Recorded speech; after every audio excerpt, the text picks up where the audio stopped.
Hello everyone. आज के जो इसमें आज मैं साइंस क्लास 10th का साइंस लाइफ प्रोसेस को पढ़ाऊंगा, जिससे कि बहुत सी कम टाइम में मैं आपको ज़्यादा से ज़्यादा हो सके बताऊं, ताकि आप अपने बोर्ड में अच्छा मार्क्स ला सकें। तो लाइफ प्रोसेस के स्टार्ट करते हैं। ये चैप्टर बायोलॉजी का फर्स्ट क्लास चैप्टर का है।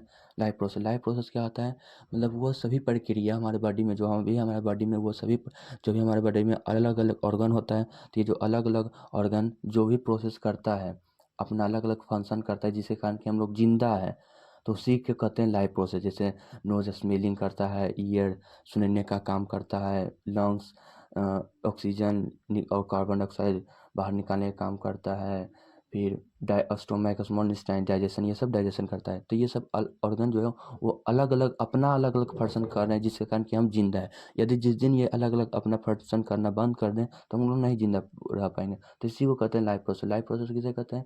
जो भी किसी ऑर्गन जो अलग अलग फंक्शन होता है उसके अलग अलग ऑर्गन के द्वारा, जिसके कारण कि वो जिंदा है, उसी को कहते हैं लाइफ प्रोसेस। तो इसको अगर डिफाइन करें तो all those process which is perform in a body to sustain their life, उसी को कहते हैं लाइफ प्रोसेस। ठीक है ना? अब देखते हैं कि कोई ऑर्गेनिज्म को हम कैसे बताएंगे कि वो जिंदा है कि वो मरा हुआ है। जैसे हम बात करें, एक कैट है, तो वो जैसे वो दौड़ रही है, तो हम कहेंगे नहीं वो जिंदा है। लेकिन जिस टाइम वो सो रही है या जिस टाइम मर जाती है, तो उस समय भी मूव नहीं करती है, तो हम क्या उस समय क्या बताएंगे कि अगर सो रही है तो हम क्या कहेंगे? वो मर गई है। एग्जाम्पल अभी यही दूसरे एग्जाम्पल लेते हैं, प्लांट। प्लांट तो वो मूव ही नहीं करता है, तो क्या बोलें कि वो प्लांट जो है वो डेड है। ऐसे तो हम मतलब कहने का मतलब ये है कि हम किसी भी ऑर्गेनिज्म को हम ये नहीं बता सकते हैं कि वो जिंदा है कि मरा हुआ है। बाकी सिर्फ फिजिकल मूवमेंट से उसका, यानी फिजिकली वो क्या बिहेव कर रहा है, फिजिकली मतलब उसका अपना वो फिजिकली मतलब फिजिकली करने का मतलब कि उसको चाल चलन से, उसको बाहरी से देख के हम नहीं बता सकते हैं वो जिंदा है या मरा हुआ। तो इसके लिए सबसे बेसिक क्राइटेरिया क्या है कि बताने के लिए कि कोई ऑर्गेनिज्म बताओ ये जिंदा है या मरा है, तो वो सबसे बेसिक क्राइटेरिया है जो है मोलिक्यूलर मूवमेंट। मोलिक्यूलर मूवमेंट से हम बताएंगे कि कोई ऑर्गेनिज्म जिंदा है हुआ मरा हुआ है, सबसे बेसिक क्राइटेरिया है। अब मोलिक्यूलर मूवमेंट क्या होता है? देखो, हमारे बॉडी तो अलग अलग ऑर्गन है हमारे बॉडी में, और ये अलग अलग ऑर्गन अपना अलग अलग फंक्शन करता है, जिसके कारण कि हम लोग जिंदा है। तो ये ऑर्गन को ऑक्सीजन अति एनर्जी की जरूरत पड़ती होगी, एनर्जी तो चाहिए ही। जैसे कोई गाड़ी चल रही है तो उसको फ्यूल चाहिए, तो इसीलिए हमारे ऑर्गन काम करें तो उसको एनर्जी चाहिए। अब ये इसी मोलिकुलर मूवमेंट से उसको एनर्जी मिलता है। ठीक है ना? इसी मोलिकुलर मूवमेंट से। और साथ में मोलिकुलर मूवमेंट एक और फंक्शन करता है कि वो कोई भी बॉडी पार्ट जैसे काम करते समय डैमेज हो जाता है, तो उसको रिपेयरिंग करता है। ठीक है ना? जिस तरह से कोई अगर कार डैमेज हो जाता है तो उसको रिपेयर करता है कि नहीं मिस्त्री, सेम उसी तरह से molecular movement. They are two function of molecular movement. In molecular movement से दो फंक्शन होते हैं, एक तो वो सभी को एनर्जी प्रोवाइड करता है, और दूसरे वो और सभी पार्ट को डैमेज पार्ट को रिपेयर करता है। ठीक है ना? तो लाइफ प्रोसेस आपको बता दिए हैं। अब अगला यहाँ है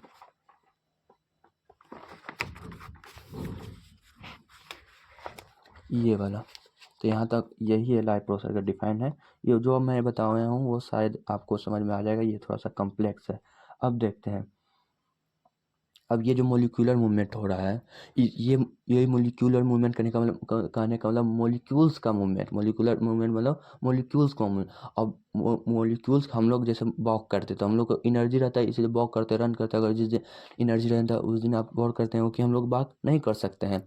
तो उसीलिए इसको भी मोलिक्यूल को भी मूवमेंट के लिए, इस मोलिक्यूल को कोई भी मोलिक्यूल को मूवमेंट के लिए उसको भी एनर्जी चाहिए। हाँ चाहिए। तो वो अपना एनर्जी कहाँ से लाता है? वो तो सभी को एनर्जी देता है, लेकिन वो अपना एनर्जी कहाँ से लाता है? तो वो अपना एनर्जी फूड से लाता है। फूड हम लोग जानते हैं, भोजन एक क्या है? एनर्जी का सोर्स है। मतलब उस फूड जो है वो एनर्जी सभी को देता है। तो ठीक है, तो मोलिकुलर मूवमेंट को भी एनर्जी की जरूरत होती है, तो एनर्जी फूड से लेता है। अब हम लोग जानते हैं कि कोई ऑर्गेनिज्म जो फूड लेता है वो अपने बॉडी से तो नहीं लेता है। जैसे हम लोग को भूख लगता है तो ऐसा थोड़ी अपने बॉडी पार्ट को तोड़ के खा लेते हैं, ऐसा तो नहीं है। वो अपना बाहर सराउंडिंग से ही लाता है, या मतलब जो भी उसका इन्वायरमेंट में प्रेजेंट है उससे लाता है। वीट गेहूँ काऊ ग्रास से लेती है, घास से लेती है, उसी तरह सेम वे। तो अब फूड जो लेगी तो वो फूड पहले पेट अपने बॉडी में लाएगी, तभी तो उसका यूज कर पाएगी। तो देखिए यहाँ पे लिखा हुआ है कि अलग अलग ऑर्गेनिज्म जो है और वो अलग अलग तरीके से फूड को अंदर लेता है। और बेसिकली एक बात बताऊँ आपको, तो यहाँ पे लिखा हुआ है कि जो फूड जो होता है ना हम लोग जो खाते हैं, वो ज़्यादातर कोई भी ऑर्गेनिज्म जो ज़्यादातर फूड रहता है वो कार्बन बेस्ड मोलिक्यूल वाला फूड रहता है। मतलब उसमें उस फूड में कार्बन तो रहेगा ही रहेगा। यहाँ पे देखिए लिखा हुआ है कार्बन सोर्स फूड रहता है। ठीक है ना? तो कार्बन तो उस फूड में रहेगा ही। अब तो हम बताएं कि अलग अलग ऑर्गेनिज्म अलग अलग तरीके से फूड को अपने बॉडी के अंदर लेता है। तो हम बात करें तो अलग अलग किस फॉर्म में लेता है, तो देखिए, तो मतलब फूड को सराउंडिंग से अपने शरीर में लाना, फिर उसको उससे उसी फूड से एनर्जी निकलवा लेना। जैसे हम लोग को फूड खाते हैं तो डाइजेशन करते हैं, डाइजेशन क्यों करते हैं? ताकि उससे एनर्जी निकले, उसे तोड़ते हैं ताकि उससे एनर्जी निकले। तो जिस प्रोसेस से हम लोग फूड को सराउंडिंग से यानी बाहर से अपने पेट के अंदर लेते हैं, फिर उसको तोड़ते हैं, तोड़ के एनर्जी निकाल के फिर उस एनर्जी को यूज कर लेते हैं, जैसे दौड़ कर, खेल कर, पढ़ कर, कुछ काम करके। तो इसी जो पूरा प्रोसेस है ना प्रक्रिया होने में, तो इसको कहते हैं न्यूट्रिशन। तो अलग अलग ऑर्गेनिज्म का अलग अलग न्यूट्रिशनल प्रोसेस रहता है। न्यूट्रिशन प्रोसेस करने का मतलब कि वो अलग अलग तरीका से अपने मुंह के अंदर लेता है, अपने शरीर में लेता है, फिर अलग तरीके से उसे तोड़ता है, अलग तरीके से यूज करता है। जैसे हम लोग फ्लाइंग में नहीं यूज करते, उड़ने में हम लोग एनर्जी का यूज करते नहीं, लेकिन वही बर्ड उड़ने में यूज करते हैं। तो अलग अलग ऑर्गेनिज्म का अलग अलग न्यूट्रिशनल प्रोसेस होता है। ठीक है, the outside of the source of energy जो है वो फूड है। तो यहाँ पे फूड का डिफाइन है, food is the outside source of energy. ठीक है, ये फूड है अलग अलग वेरी करता है, यानी हमारा फूड होता है रोटी चावल, लेकिन वही काऊ का फूड होता है ग्रास, हम लोग का फूड ग्रास नहीं होता। ये तो फूड सोर्स जो अलग अलग ओरिजिन का अलग अलग होता है। ठीक है ना। और बात करें कि एक ही रहता तो सब एक ही पे डिपेंडेंट रहता है, तो हमारे लिए संकट हो सकता था, इसीलिए भगवान ने सबको अलग अलग बनाया। ठीक है ना। तो यहाँ तक हो गया। अब यहाँ देखिए, ये आपको बता दिए कि अलग अलग फूड जो है वो अलग अलग होता है, ताकि एक दूसरे पर कोई डिपेंड ना हो और एक दूसरे पर ना डिपेंड हो। ऐसे एक दूसरे पर एक ही फूड पे सब डिपेंड रहेगा तो मारा मारी हो जाएगा ऐसे में, तो इसीलिए होता है। तो देखिए, अब यहाँ पे है एक ऑक्सीडाइजिंग एंड रिड्यूसिंग रिएक्शन। जब हम किसी भी चीज़ में ऑक्सीजन मिला देते हैं तो उसे कैसे ऑक्सीडाइजिंग। और यदि हम किसी भी चीज़ में ऑक्सीजन, किसी भी चीज़ से ऑक्सीजन निकाल लेते हैं यानी उससे ऑक्सीजन हटा देते हैं, तो उसे कहते हैं रिड्यूसिंग। केमिस्ट्री में से और थोड़ा सा डीपली पढ़िएगा, लेकिन यहाँ पे फिलहाल समझिए कि अगर कोई भी फूड है, जैसे कुरकुरे है, कोई भी बोलिए, तो अगर कोई भी सब्सटेंस में हम ऑक्सीजन ऐड करें तो उसे कहेंगे ऑक्सीडाइजिंग। और अगर ऑक्सीजन कोई भी सब्सटेंस से निकाल रहे हैं तो उसे कहते हैं रिड्यूसिंग। ठीक है, यहाँ तक समझ गए कि ऑक्सीडे, तो यही होता है। हम लोग जैसे लेते हैं फूड अंदर, तो वहीं पे फूड के साथ ऑक्सीडाइजिंग होता है, कभी ऑक्सीजन मिलता है तो कभी ऑक्सीजन उससे हटता है, जिसके कारण कि वो छोटे छोटे मॉलिक्यूल में टूटता है। ठीक है ना। तो यहाँ पे, तो ये जनरली जैसे फूड अंदर जाता है तो उसमें बहुत सारे रिएक्शन होता है, कभी ऑक्सीजन मिलता है उस फूड के साथ, फिर कभी रिएक्शन उस फूड के साथ मिलने के बाद फिर से वो फूड से ऑक्सीजन निकलता है। तो ऐसे होता है जिसके कारण कि फूड डाइजेस्ट होता है। तो यहाँ पे एक है रिस्पायरेशन, यहाँ पे देखिए। तो रिस्पायरेशन क्या है? The process of acquiring oxygen from the outside of the body and use its to break down the food of the source of for cellular needs, उसी को कहते हैं रिस्पायरेशन। मतलब कि जिस प्रोसेस से हम लोग बाहर से ऑक्सीजन को लेते हैं और उस ऑक्सीजन को फिर फूड को तोड़ने में मदद करते हैं, उसी प्रोसेस को रिस्पायरेशन करते हैं। तो सिंपली बताएं तो respiration is a process by which be acquire oxygen from outside the body and that oxygen is use to break down the food, उसी को कहते हैं रिस्पायरेशन। मतलब कि रिस्पायरेशन क्या है? तो एक जिस प्रक्रिया से यानी जिस प्रोसेस से हम लोग बाहर से फूड लेते, बाहर से ऑक्सीजन लेते हैं और उस ऑक्सीजन को बॉडी में आने के बाद फिर उसी ऑक्सीजन को फूड को तोड़ने में मदद करते हैं, उसे कहते हैं रिस्पायरेशन। और फूड क्यों तोड़ते हैं? ताकि उससे एनर्जी निकले। ठीक है। अब बात करें तो देखो, तुम तो जानता है कि ऑर्गेनिज्म दो तरह का होता है, एक सिंगल सेल ऑर्गेनिज्म, एक होता है सिंगल सेल ऑर्गेनिज्म यानी जो कि सिंगल सेल से बना होता है, और एक जो होता है वो बहुत सारे सेल से बना होता है यानी यूनिसेलुलर और मल्टी सेलुलर। यूनिसेलुलर एक सेल से बना होता है और मल्टी सेलुलर ऑर्गेनिज्म बहुत सारे सेल से बना होता है, यानी कहने का मतलब बहुत सारे उसमें सेल रहता है। जो सिंगल सेल ऑर्गेनिज्म होता है यानी ऐसा ऑर्गेनिज्म जो कि एक ही सेल से बनाता है, तो उसमें फूड कैसे आता है? तो देखो, उसका बात करें तो उसका कोई भी स्पेसिफिक पार्ट नहीं रहता। जैसे हम लोग का एक स्पेसिफिक पार्ट होता है कि फूड कहाँ से अंदर लेंगे तो माउथ से, बाहर कब कहाँ से निकालेंगे तो एनस के थ्रू, लेकिन उसमें ऐसा नहीं होता। वो किसी भी उसका एक स्पेसिफिक यानी खास पार्ट नहीं रहता है फूड को अंदर लेने का। ठीक है ना। तो वो जहाँ मन तहाँ से लेता है। तो उसके अंदर फूड कहाँ से आता है? तो देखो आप लिखा है no specific organ for taking food. ठीक है ना। ना तो उसको एक स्पेसिफिक ऑर्गन होता है फूड को लेने के लिए, ना तो उसके पास खास एक ऑर्गन होता है गैस को लेने के लिए, जैसे हमारे पास नोज है, लंग्स है ऑक्सीजन को लेने के लिए, और ना ही उसके पास एक खास ऑर्गन होता है वेस्ट को निकालने के लिए। क्यों नहीं होता है? क्योंकि देखो, अगर मतलब इसके पीछे रीज़न समझे तो ये है कि देखो, उसका बॉडी जो होता है वो पूरे उसका एंटायर सरफेस, यानी उस ऑर्गेनिज्म का पूरे का बॉडी का सरफेस जो होता है वो इन्वायरमेंट के कांटेक्ट में रहता है, यानी सराउंडिंग का कांटेक्ट में, डायरेक्ट कांटेक्ट में रहता है। यानी पूरा बॉडी, यानी जितना भी उसका बॉडी है ना, सभी इन्वायरमेंट से डायरेक्ट कांटेक्ट रहेगा। तो उससे क्या होता है ना कि वो सिंपली डिफ्यूज़न के प्रोसेस से वो अपने फूड को अंदर ले लेता है। डिफ्यूज़न तो आप जानते ही हैं, कोई भी चीज़ को हायर कंसंट्रेशन से लोअर कंसंट्रेशन में जाना ही क्या कहलाता है? डिफ्यूज़न। पानी गिराते हैं तो जहाँ पे देखता है पानी गिराते हैं वहाँ पे पानी ढूँढने लगता है। क्यों? कि वो वहाँ पे अमाउंट पानी ज़्यादा है, तो इसलिए वो कम, जहाँ पे कम पानी होगा वहाँ पे वो जाना चाहता है। तो उसी तरह से देखो, फूड का कंपोनेंट रहता है उस ऑर्गेनिज़्म का सराउंडिंग में ज़्यादा होता है, लेकिन उसके बॉडी में कम रहता है, जिसके कारण कि वो डिफ्यूज़न से गैस, फूड ले लेता है, ठीक है ना? सिंपली डिफ्यूज़न से। लेकिन वही मल्टी सेलुलर की बात करें तो डिफ्यूज़न नहीं हो पाएगा मल्टी सेलुलर ऑर्गेनिज्म में। क्यों? क्योंकि मल्टी सेलुलर ऑर्गेनिज्म का जो बॉडी होता है वो डायरेक्ट सराउंडिंग के इन्वायरमेंट का जो सराउंडिंग होता है उससे डायरेक्ट कांटेक्ट में नहीं होता है, ठीक है ना? इसीलिए उसके लिए डिफ्यूज़न सफिशिएंट नहीं है, क्योंकि हम लोग को एनर्जी भी चाहिए ज़्यादा, और हमारा जो बॉडी है वो डायरेक्ट कांटेक्ट इन्वायरमेंट के डायरेक्ट कांटेक्ट में नहीं है, इसी कारण के हमारे बॉडी में डिफ्यूज़न नहीं हो पाता है। तो ऐसे क्वेश्चन रहेगा, एक क्वेश्चन इंपॉर्टेंट यहाँ से बनता है कि why do why why do diffusion will not sufficient to meet the requirement of energy for multicellular organism? मतलब कहने का मतलब कि डिफ्यूज़न क्यों नहीं मल्टीसेलुलर ऑर्गेनिज्म के लिए सफिशिएंट होता है? तो डिफ्यूज़न मल्टीसेलुलर के लिए इसलिए सफिशिएंट नहीं होता है क्योंकि हमारा जो बॉडी होता है वो डायरेक्ट ऑक्सीजन का, मल्टीसेलुलर का जो बॉडी होता है वो डायरेक्ट ऑक्सीजन इन्वायरमेंट के कांटेक्ट में नहीं हो रहा पाता है, ठीक है? यहाँ तक समझ गए? अब यहाँ पे देखिए, इट इज़, यहाँ तक तो यही वही बता रहे हैं, थोड़ा सा वही है। फिर यहाँ देखिए, it is there for not surprising that uptake of food and oxygen will also be the function of sweller. तो ये कहना कोई आश्चर्यचकित बात नहीं होगी कि हमारे लिए एक फूड को अंदर लेना और गैस को अंदर लेना के लिए एक स्पेसिफिक पार्ट बना हुआ है, स्पेसिफिक टिश्यू है उसके लिए, ठीक है? क्योंकि जानते हैं कि नहीं हो पाएगा सिंपल डिफ्यूजन से, इसीलिए हमारे लिए ट्रांसपोर्टेशन सिस्टम होता है, यानी फूड और ऑक्सीजन को जैसे माउथ में आ गया, ठीक है, माउथ में ले लिया, अब हमको लेग्स तक, ब्रेन तक सभी को एनर्जी चाहिए, तो उसके लिए सभी के ऑक्सीजन भी चाहिए, तो उसके लिए ट्रांसपोर्टेशन सिस्टम है, ताकि हमारा फूड जो है वो सभी बॉडी में पूरे ट्रांसपोर्ट हो सके, ठीक है ना? तो देखो, when chemical reaction use the carbon source and oxygen energy regeneration, मतलब जब, तो जो हम तो बता रहे हैं कि फूड जो होता है वो कार्बन बेस्ड मॉलिक्यूल होता है, जब कार्बन बेस्ड मॉलिक्यूल यही फूड ऑक्सीजन के साथ रिएक्ट करता है तो ये एनर्जी फिर जनरेट करता है, ठीक है ना? और इस एनर्जी के साथ वो बाय प्रोडक्ट, मतलब गंदा चीज़ भी निकालता है, ठीक है, जिस जो कि हमारे लिए यूजलेस होता है, हमारे लिए यूजलेस होता है, बट कुड इवन हार्मफुल। और वो यूजली जो मतलब ऑक्सीजन जब एनर्जी निकालता है, जैसे सिर्फ फूड से एनर्जी नहीं निकलता है, बहुत सारे चीज़ निकलते हैं, वेस्ट भी निकलते हैं जो कि हमारे लिए यूजफुल नहीं होते हैं, और वो जहाँ तक कि हमें हार्म भी कर देते हैं यदि हम बाहर उसे ना निकालें तो उसके निकालने के लिए एक खास सिस्टम बना होता है, उसे कहते हैं एक्सक्रेशन, ठीक है? उसे वो कहते कहते हैं एक्सक्रेशन। तो एक्सक्रेशन एक ऐसा प्रक्रिया जिससे कि हम लोग बेस्ट प्रोडक्ट, जो भी हमारे बॉडी में बेस्ट प्रोडक्ट है उसको बाहर निकालते हैं। तो it is a process by which an organism remove their best material from the body. तो जिस प्रोसेस से कोई भी ऑर्गेनिज्म अपने बॉडी से बेस्ट प्रोडक्ट को बाहर निकालता है, उसी प्रोसेस को क्या कहते हैं? एक्सक्रेशन। तो यहाँ तक हो गया।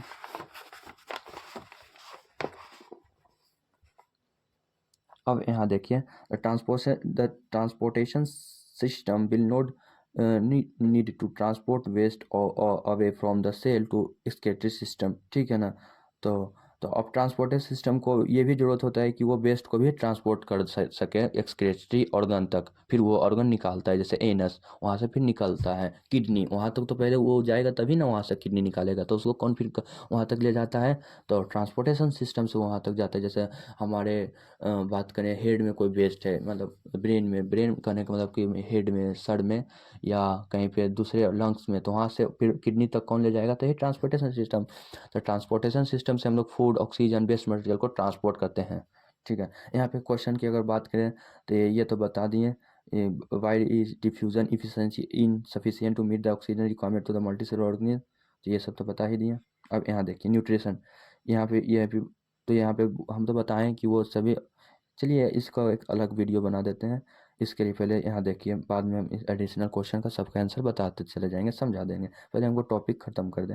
न्यूट्रिशन तो आपको पहले ही बताया था, जिस प्रोसेस से कोई भी ऑर्गेनिज्म फूड को अपने बाहर से अंदर लेता है, फिर उसको यूज कर, उसको तोड़ कर उससे एनर्जी निकाल कर फिर उसे यूज करता है, उसी प्रोसेस का कहते हैं न्यूट्रिशन। तो nutrition is a process by which an organism take food inside the body, यानी फूड को अपने बॉडी के अंदर लेता है एंड रिलीज एनर्जी, और उससे एनर्जी निकालता है, उसी को कहते हैं क्या, न्यूट्रिशन। तो ये न्यूट्रिशन हो गया।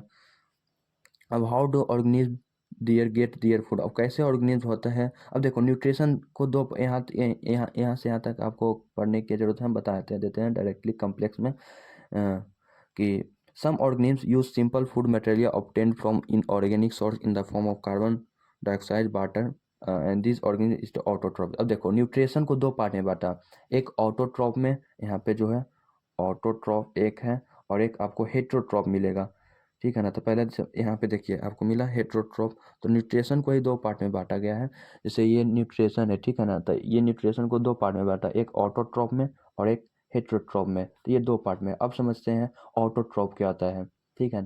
तो देखिए एक ऑर्गेनिज्म ऐसा होता है, वो बाहर से क्या करता है, इनऑर्गेनिक मटेरियल लेता है, मतलब इनऑर्गेनिक मटेरियल करने का मतलब जिसमें कि कार्बन बेस्ड मॉलिक्यूल नहीं रहता है, ठीक है ना, उसे कहते हैं इनऑर्गेनिक सब्सटेंस या इनऑर्गेनिक कंपाउंड। लेकिन CO2 एक्सेप्शन में आता है, इसके पास कार्बन है फिर भी ये ऑर्गेनिक ये इनऑर्गेनिक है। ऐसे जनरली ऑर्गेनिक में कार्बन का कंपाउंड, ऑर्गेनिक कंपाउंड में जो कार्बन रहता है वो प्रेजेंट रहता है, लेकिन इनऑर्गेनिक में कार्बन आपको देखने को नहीं मिलेगा। लेकिन ये एक्सेप्शन है कि ये इन ऑर्गेनिक है फिर भी इसके पास कार्बन है।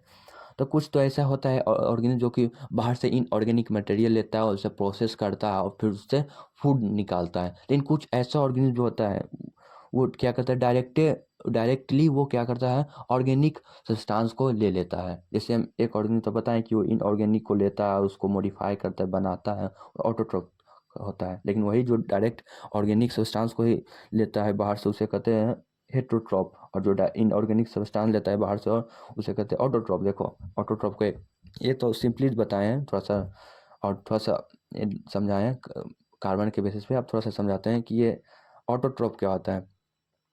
तो ऐसा ऑर्गेनिज्म जो कि अपना फूड खुद से प्रिपेयर करे, यानी अपना फूड खुद से बनाए, उसे कहते हैं autotroph. The organism which prepare their own food is called autotroph, उसी को कहते हैं ऑटोट्रॉफ। तो ऑटोट्रॉफ जानते हैं कि ग्रीन प्लांट होता है जो कि अपना फूड खुद से बनाता है, तो उसे तो ऑटोट्रॉफ में आ जाएगा सभी ग्रीन प्लांट और सल्फर सॉरी और यहाँ पे कैनोबैक्टीरिया,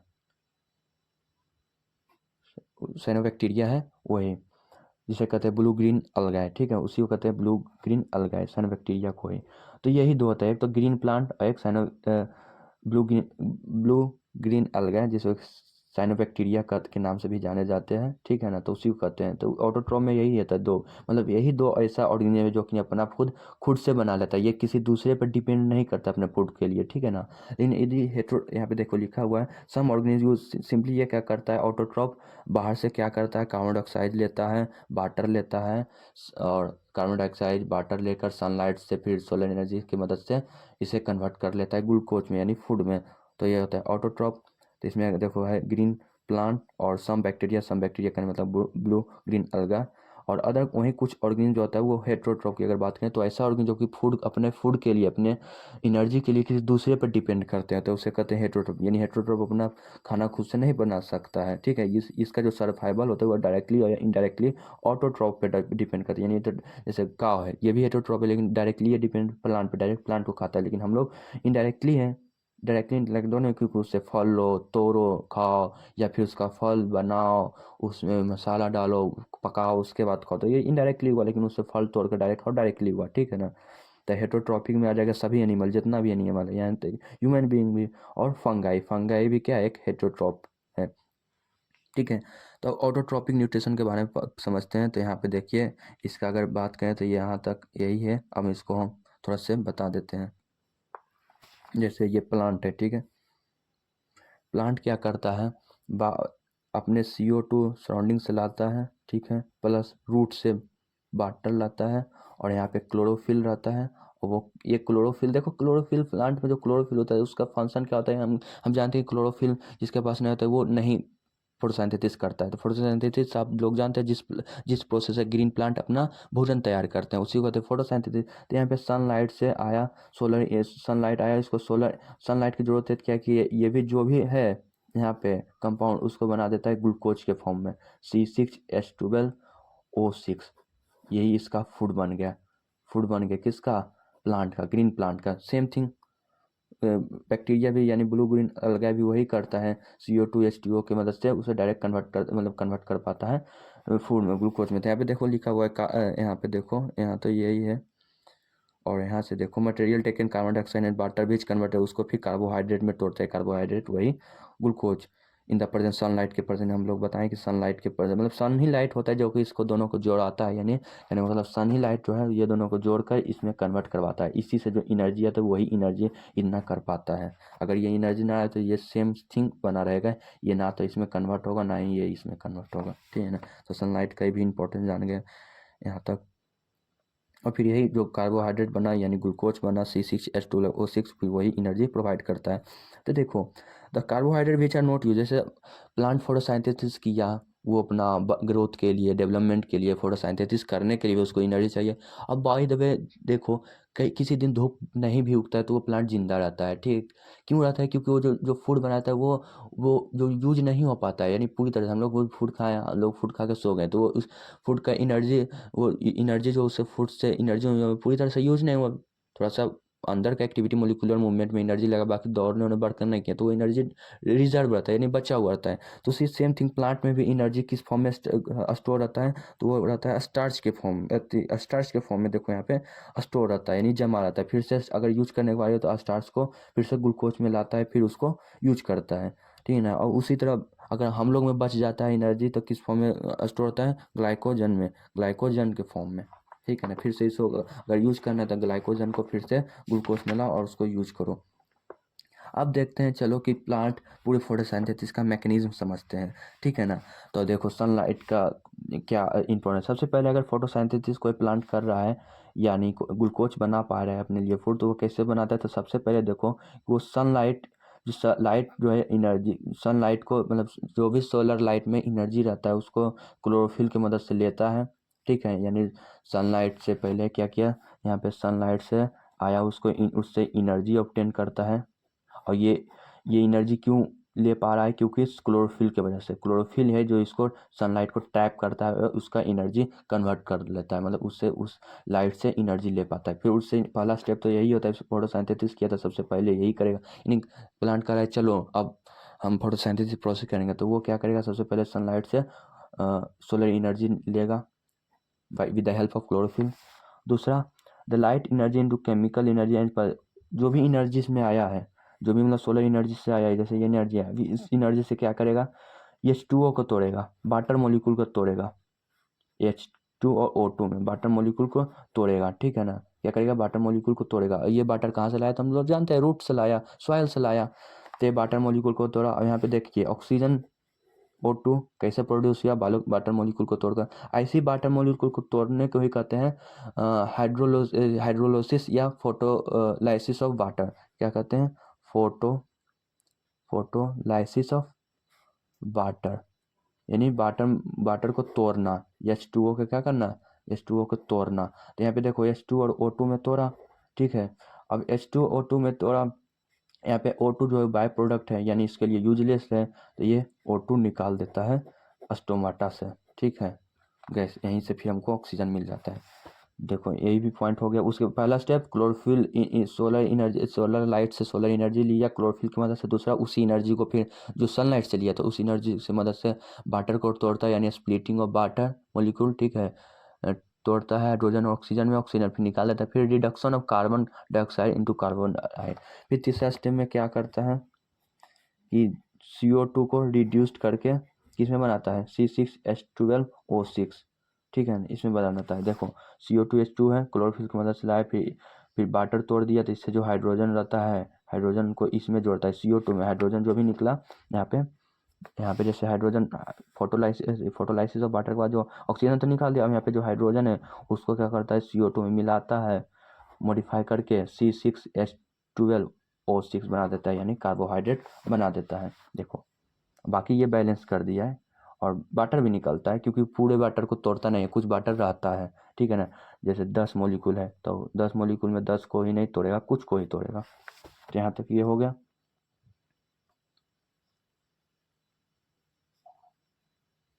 एक बार तुरंत एक नहीं होता है, थोड़ा सा टाइम लगता है। देखो अगर एक एग्जांपल है डेजर्ट प्लांट, मतलब यही बता रहा है this step need not take place one after the other immediately, मतलब तुरंत नहीं, एक स्टेप के बाद एक स्टेप होता है, तुरंत जल्दी जल्दी नहीं होता। जैसे एग्जांपल है डेजर्ट प्लांट की, वो क्या करता है, कार्बन डाइऑक्साइड को नाइट टाइम में लेता है and prepare intermediate which is act upon by the energy observe by the chlorophyll during the day. यहाँ पे क्या करा है कि जो भी डेजर्ट प्लांट रहता है वो कार्बन डाइऑक्साइड को एट नाइट टाइम में लेता है और उसे बचा के रखता है, मतलब रात भर वो रात को लिया, क्योंकि दिन को अगर देखो एक एक्स्ट्रा बात बताते हैं कि डेजर्ट के प्लांट में तो ऐसे ही पानी की कमी है। देखो डेजर्ट प्लांट का यहाँ पे एक टॉपिक है, मतलब थोड़ा सा टर्म समझ रहे हैं। डेजर्ट प्लांट को जीरो XER और जीरो फैटिक प्लांट भी बोलते हैं, जो भी जितना भी डेजर्ट प्लांट है। अगर कोई बोल रहा है जेरोफैटिक प्लांट तो समझ लेना कि वो डेजर्ट प्लांट की बात कर रहा है। तो जो भी प्लांट डेजर्ट में हो पाया जाता है उसे कहते हैं जेरोफैटिक प्लांट, ठीक है ना। तो जो भी जेरोफैटिक प्लांट होता है यानी डेजर्ट वाले प्लांट होता है, तो उसमें तो देखो जानते हैं कि डेजर्ट में पानी की कमी है, तो उसका अगर स्टोमाटा दिन के समय में खुल जाएगा तो वो पूरा उसका वाटर निकल जाएगा, क्योंकि उसमें हीट भी रहता है, पानी की ऐसा भी कमी नहीं, तो वो जान को रात को खोलता है, ठीक है, थोड़ा सा रात को, ताकि ट्रांसपायरेशन नहीं हो, क्योंकि रात को टेम्परेचर वहाँ ठीक ठाक रहता है, दिन से बहुत अच्छा रहता है। तो रात को खोलता है, और रात को खोलता है और थोड़ा CO2 लेता है रात को ही, क्योंकि वो दिन को खोलेगा तो वाटर चला जाएगा, इवापोरेट हो जाएगा, ट्रांसपायरेशन हो जाएगा, ट्रांसपायरेट हो जाएगा, तो वो रात को CO2 लेता है, रात भर रखता है, फिर दिन को सनलाइट से मदद से वो फिर फोटोसिंथेसिस करता है। तो ये इस मतलब ये टॉपिक आप समझ रहे हैं ना, क्यों, क्योंकि ये बता रहा है कि एक के बाद एक तुरंत नहीं हो। देखो CO2 लिया रात को, रात भर रुका, रात भर अपने पास CO2 रखा, और फिर दिन को वाटर की मदद से सॉरी सनलाइट की मदद से उसे बनाया। और दिन को ये क्यों नहीं CO2 ले पा सकता था, क्योंकि दिन को अगर गैस एक्सचेंज करने के लिए स्टोमाटा खुलेगा, स्टोमाटा खुलेगा तो वाटर वेपोराइज हो जाएगा, तो इसलिए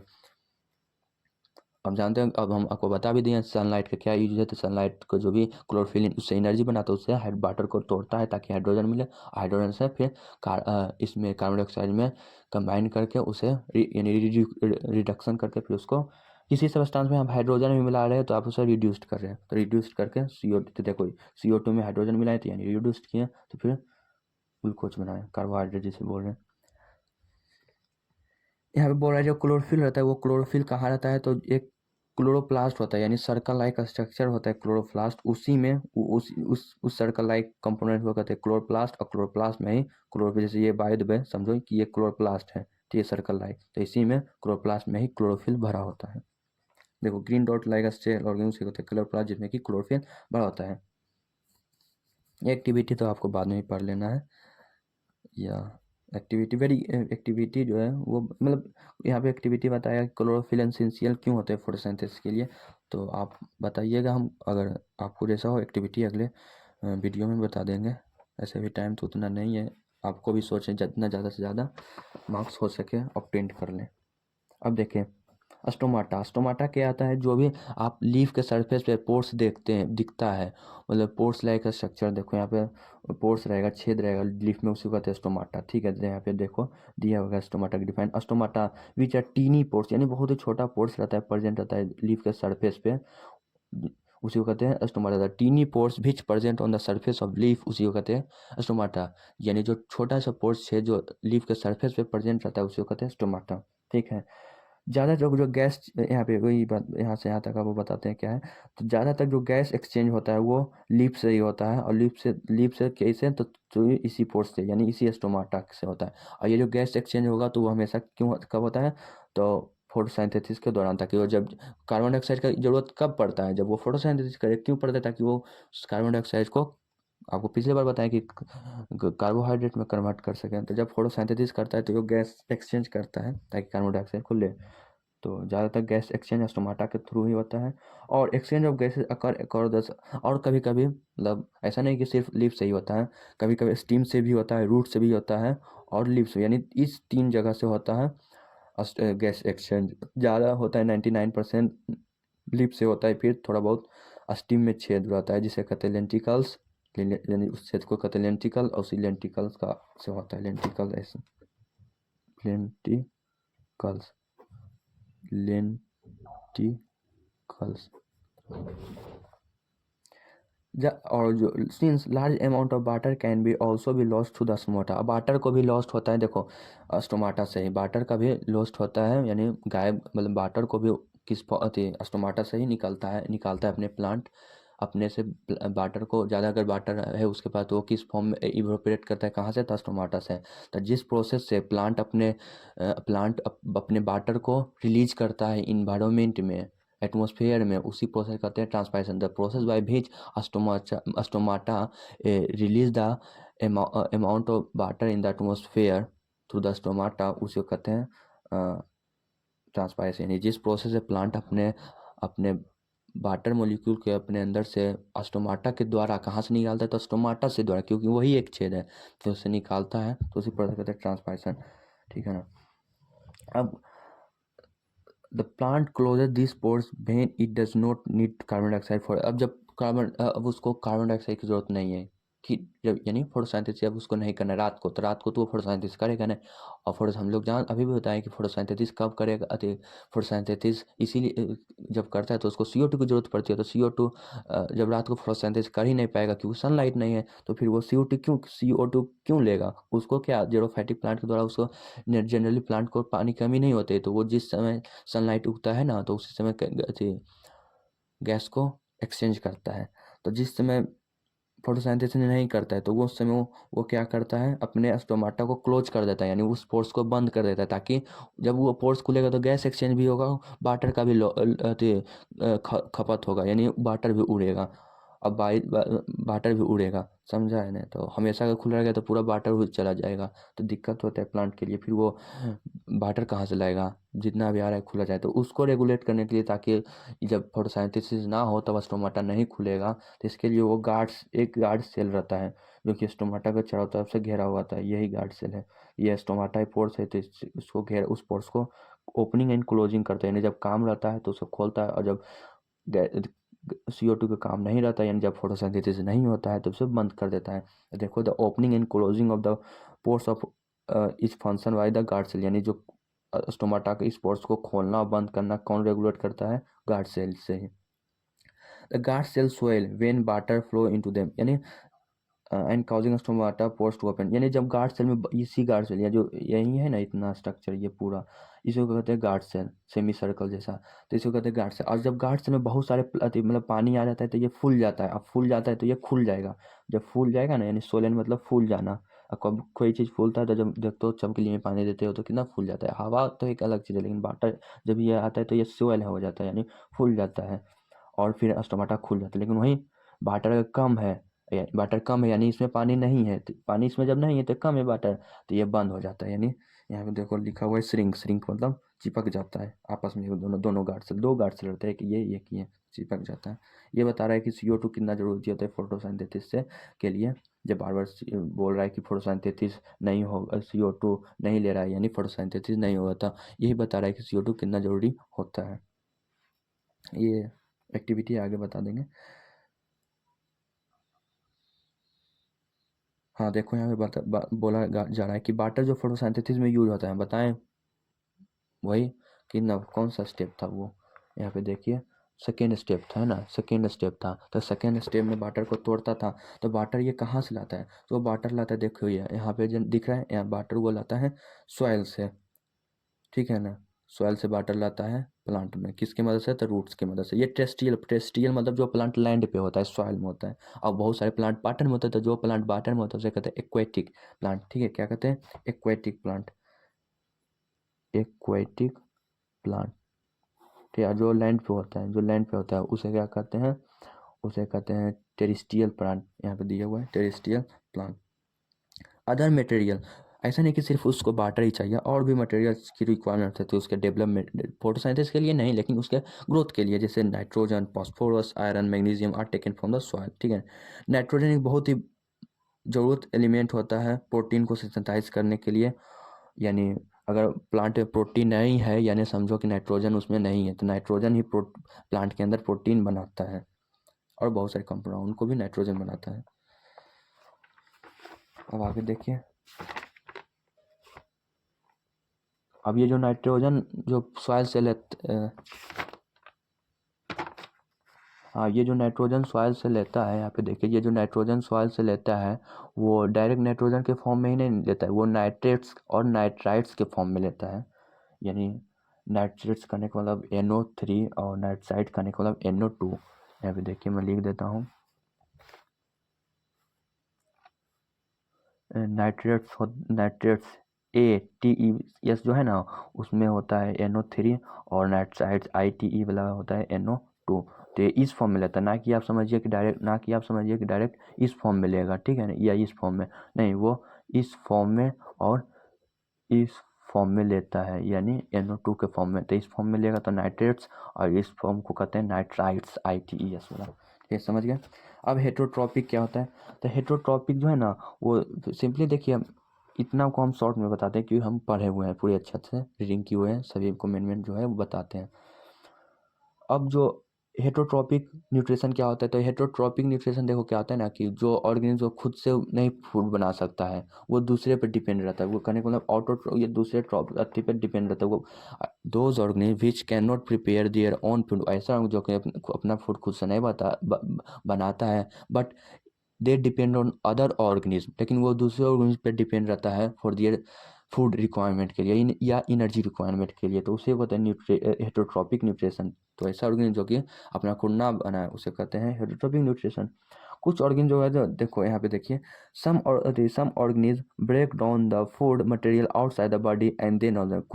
कुछ ऑर्गेनिज्म ऐसा जो है, देखो अब ऑर्गेनिज्म भी अलग अलग वे से अब फूड को अपने शरीर के अंदर लेता है। कुछ क्या करता है, फूड को बाहर ही तोड़ देता है, फिर उसको अंदर लेता है। और कुछ जो होता है वो अपने मुंह के अंदर यानी शरीर के अंदर लेकर तोड़ता है। तो जैसे हम लोग बात करें, तो हम लोग रोटी लेते हैं, थोड़ा सा तोड़ते हैं, मतलब टुकड़ी करके मुंह में लेते हैं, फिर उसको मुंह में तोड़ पूरे बॉडी में डाइजेस्ट करते हैं। लेकिन कुछ ऐसा भी ऑर्गेनिज्म होता है जो कि फूड को बाहर ही पचा देता है, यानी ब्रेक डाउन कर देता है। जैसे फंगी के एग्जाम्पल दें, फंगी एक क्या है, क्लासिफिकेशन किंगडम है। फंगी के ही रूप है ये। अलग अलग एग्जाम्पल है फंगी का, ब्रेड, उल्ड, ईस्ट, मशरूम। ये याद रखिए, हो सके MCQ में आ जाए। आ जाता है जनरली, MCQ में ऐसा ही बोल देगा, which of the given is fungi. तो ये मतलब एक ऑप्शन देगा, और भी कई देगा। और अदर जो है वो other in whole material and break it down into the.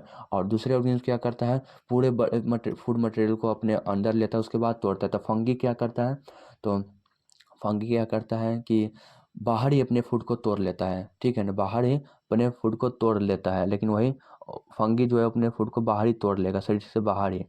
और वहीं बात करें दूसरे ऑर्गेनिज्म, तो दूसरे ऑर्गेनिज्म पूरे फूड को पहले अंदर लेता है, उसके बाद अपने शरीर के अंदर तोड़ता है, लेकिन फंगी बाहर ही तोड़ता है। तो देखो हेट्रोट्रॉपिक को ही, ठीक है, तो ऐसा ऑर्गेनिज्म जो कि अपने, देखो हेट्रोट्रॉपिक को भी यहाँ देखो कि हेट्रोट्रॉपिक को भी 3 पार्ट है मैं बांटा गया। एक सप्रोफाइट,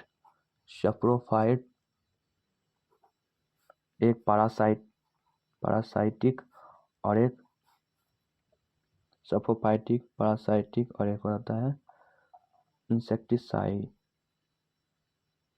नहीं, ये छोड़ दो, यही दोनों देखो पहले।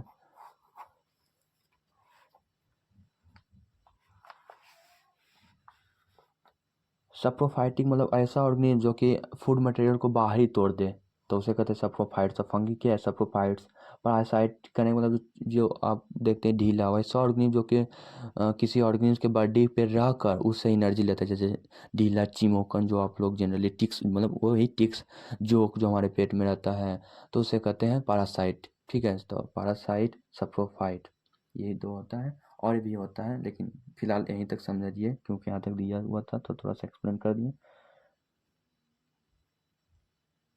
तो यही देखिए, ये जो बता रहे हैं ना, ये कि some other organism derive nutrition from the plant and without killing, बिना मेरा मारे हुए, उसे कहते हैं, वही पैरासाइटिक होता है। तो ये ढीला वाला जो होता है, टिक्स, लीच यानी जो, तो वही सब बिना मारे हुए आपके बॉडी पे आके खा ले, मच्छर, ये सब पैरासाइट है। तो पैरासाइटिक न्यूट्रिशन देखो यहाँ पे है ना। तो पैरासाइटिक में जैसे अमरबेल, जो आप प्लांट पे बैर के पेड़ पे ज़्यादा देखने को मिलता है, उसे कहते हैं कसकटा। वही देखो उसको मारता उड़ता नहीं, उससे सिर्फ न्यूट्रिएंट्स लेकर उसको कमज़ोर करता है। अब मेरा न्यूट्रिशन कोई और 2 पार्ट में बँट रहा है, मेरा खाना 2 भाग में बाँटने लगा, तो मेरा ज़रूरी है कि हम दुबला हो जाएँगे या मेरा डेवलपमेंट उतना नहीं बढ़े। टिक्स यानी चिमोकन लीच यानी लीच यहाँ पे जो जोक टेप बॉडी वही है। How do organism obtain the air nutrition? अब न्यूट्रिशन मतलब उस फूड से करने का मतलब कि अब अंदर तो ले लिया, अंदर वो अपने बॉडी से ले ही लिया, ठीक है ना। अब उस फूड को अंदर लेने से फिर उसको यूज कैसे करेगा वो देखते हैं, उससे मतलब एनर्जी कैसे निकालेगा वही देखते हैं। वही इस टॉपिक में बता रहा है कि उससे एनर्जी कैसे लेगा। फूड को तो अंदर ले लिया, लेकिन अब उस अंदर लिए हुए फूड को से एनर्जी कैसे लेगा, ठीक है ना। तो इसको देखेंगे,